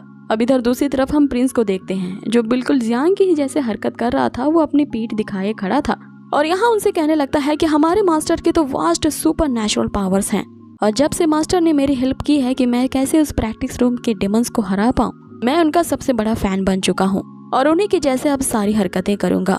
वो हमेशा अपनी पीठ दिखाते हैं जिससे मुझे लाइफ का मतलब समझ में आ गया है। और यहाँ दूसरी तरफ सभी को उसके पीछे लग रहा होता है कि कहीं ये पागल तो नहीं हो चुका है जो इस तरह की हरकतें कर रहा है। जिसपे जियांग उससे पूछता है कि तो मैंने तुम्हें क्या मतलब सिखाया है लाइफ का। जिसपे प्रिंस यहाँ आड़े तेरे जवाब देता है कि अगर कल्टीवेशन की प्रैक्टिस करनी है तो तुम्हें लोगों को वाटर और फायर से बचाना होगा और फिर उनकी मदद करने के लिए हमेशा तुम्हें उनकी तरफ पीठ घुमा के रखनी होगी। जिसपे यहाँ जियांग सोच रहा होता है कि मैंने ये मतलब सिखाया है तुम्हें। लेकिन अब एक सिस्टम यहाँ पे अपेयर होती है और इस प्रिंस के ड्रामे को देखते ही उसे काफी खुशी मिलती है कि डिसेबल ने हाईली आइडल माना है होस्ट को। सिस्टम उसके हाईली स्पीच को डिटेक्ट करती है और उन्हें एक रिवॉर्ड एक्सपीरियंस कार्ड दिया जाता है, जिसपे जियांग उसे कहता है कि तुम्हें ये स्टाइल और पोज पसंद है तो मैं ये हमेशा करने के लिए तैयार हूँ। जिसपे उसकी सिस्टम कहती है कि तुम्हारे स्टाइल और पोज की किसी जरूरत है। वो तो यहाँ प्रिंस की बात कर रही है। अब एज अ रिवॉर्ड सिस्टम उन्हें इंस्टेंट डिलीवरी कार्ड देती है, जिसका उपयोग करते ही वो सभी लोग इमॉर्टैलिटी प्लेस पहुंचते हैं जहाँ पे वो कंपटीशन होने वाला था। अब उनके इस तरह से अपीयरेंस को देख करके वहाँ मौजूद सारे लोग हैरान रह जाते हैं और बाकी सेक्ट वालों को लगता है कि एक बहुत बड़ा लीडर यहाँ पे आ पहुंचा है। और जब इविल ब्लड सेक्ट के लीडर जो होते हैं वो यहाँ जियांग की कल्टीवेशन को एक आई के थ्रू देखना चाहते हैं, तो वो उसके कल्टीवेशन को लेवल को नहीं देख पाते। अब जियांग की कोई कल्टीवेशन लेवल होती ही नहीं तो क्या दिखेगी, जिसपे थोड़ी देर के लिए उन्हें भी डर लगने लगता है कि कोई महान कल्टीवेटर आ पहुंचा है। अब आगे यहाँ जियांग उन सभी को एक स्टाइल से अपना परिचय देता है, जहाँ पे प्रिंस को हम अभी भी पीठ घुमाया देखते हैं कि हम सभी आ पहुंचे हैं जो कि इमॉर्टैलिटी सेक्ट को बिलोंग करते हैं। अब आगे यहाँ कंपटीशन शुरू होता है। जैसे ही बैटल स्टेज पे यहाँ पे हेतिन पहुंचता है, उसकी पावर्स देख यहाँ एल्डर भी हैरान रह जाते हैं और उससे पूछने लगते हैं कि तुमने तो कहा था कि ये जो पर्सन है इसकी काफी ज्यादा पुअर क्वालिफिकेशन है, लेकिन देखने से तो ऐसा नहीं लगता इसने आखिर एक मंथ में इसे क्या सिखा दिया है जो ये बंदा अपनी कल्टीवेशन के इस लेवल पे पहुंच चुका है। अब आगे जहाँ हमें दिखाया जाता है, आगे हेतिन यहाँ पे उसे ललकारता है ये कहते हुए कि तुमने जो मुझे 30 सालों तक अपने विलेज में इस तरह से बुली किया है, आज मैं उसका बदला लेकर के रहूंगा। जिसपे चेनहाओ भी उसे जवाब देता है कि तुम्हारी 30 साल की जिंदगी क्या, पूरी जिंदगी तुम्हें मेरे कदमों में ही गुजारनी होगी। यहाँ दूसरी तरफ हम जियांग को देखते हैं जो उसकी नजर एक जरा कॉम्पिटिशन पे नहीं होती, वो चारों तरफ से देख रहा होता है कि अगला डिसेबल उसे कहाँ मिलेगा। अब आगे जैसे चेनहाओ अपनी शॉट को एक्टिवेट करते ही आगे बढ़ता है हेतिन की तरफ। हेतिन यहाँ देखता है कि वो अपनी स्टिक जिसे वो शॉट कहता है वो तो लाना भूल ही गया और यहाँ पर सभी को पता चल जाता है कि बेचारा लल्लू का लल्लू ही रहेगा। यहाँ पे वो चेनहाओ द्वारा किए गए अटैक्स को अपने हाथों से रोकने की कोशिश करता है, लेकिन उस पर पलटवार नहीं करता। ये चीज लाइला देख लेती है और उसे फाइट करने के लिए अपना स्टिक देती है, जिसका मजाक उड़ाते हुए चेनहाओ से कहता है कि तुम इतने गरीब सेक्ट में चल गए हो कि वे लोग एक वेपन को भी अफोर्ड नहीं कर सकते, तुम्हें लड़ने के लिए एक स्टिक पकड़ा दिया है। जिस पे हेतिन उसे ये कहते हुए कि तुमसे डील करने के लिए स्टिक ही काफी है, उस पे एक जोरदार अटैक करता है जिससे वो पीछे गिर जाता है। अब यहाँ पे ये देखे कि हेतिन का बड़ा भारी है और वो ही इस कंपटीशन में जीतेगा। जो चेनहाओ होता है वो लीडर द्वारा दी गई इविल ट्रिक आजमाता है। वो उस एक्लेजर को सॉलो कर लेता है और उस एक्लेजर के निकलते ही उसके अंदर असीम ऊर्जा प्रवाहित होने लगती है। अब ऐसी एनर्जी किसी ने नहीं देखी होती है। इससे इमॉर्टल सेक्ट वाले यानी कि जो जियांग का सेक्ट होता है वो ये समझ जाता है कि इसने जरूर ऐसा कोई एक्लेजर निगल लिया है। और इसी के साथ ही ये एपिसोड यहीं पे फिनिश किया जाता है और हमें ये क्यूरियोसिटी में डाल जाता है कि आगे जो हेतिन है जिसे सभी लल्लू और मंद बुद्धि समझते हैं, तो वो इस चेनहाओ की इविल ट्रिक का कैसे सामना करेगा। इसे देखने के लिए बने रहिए हमारे इस चैनल के साथ और कर दीजिए इसे लाइक, शेयर एंड सब्सक्राइब। मिलते हैं बहुत ही जल्द इसके नेक्स्ट एपिसोड पे। Till then take care, stay healthy, bye.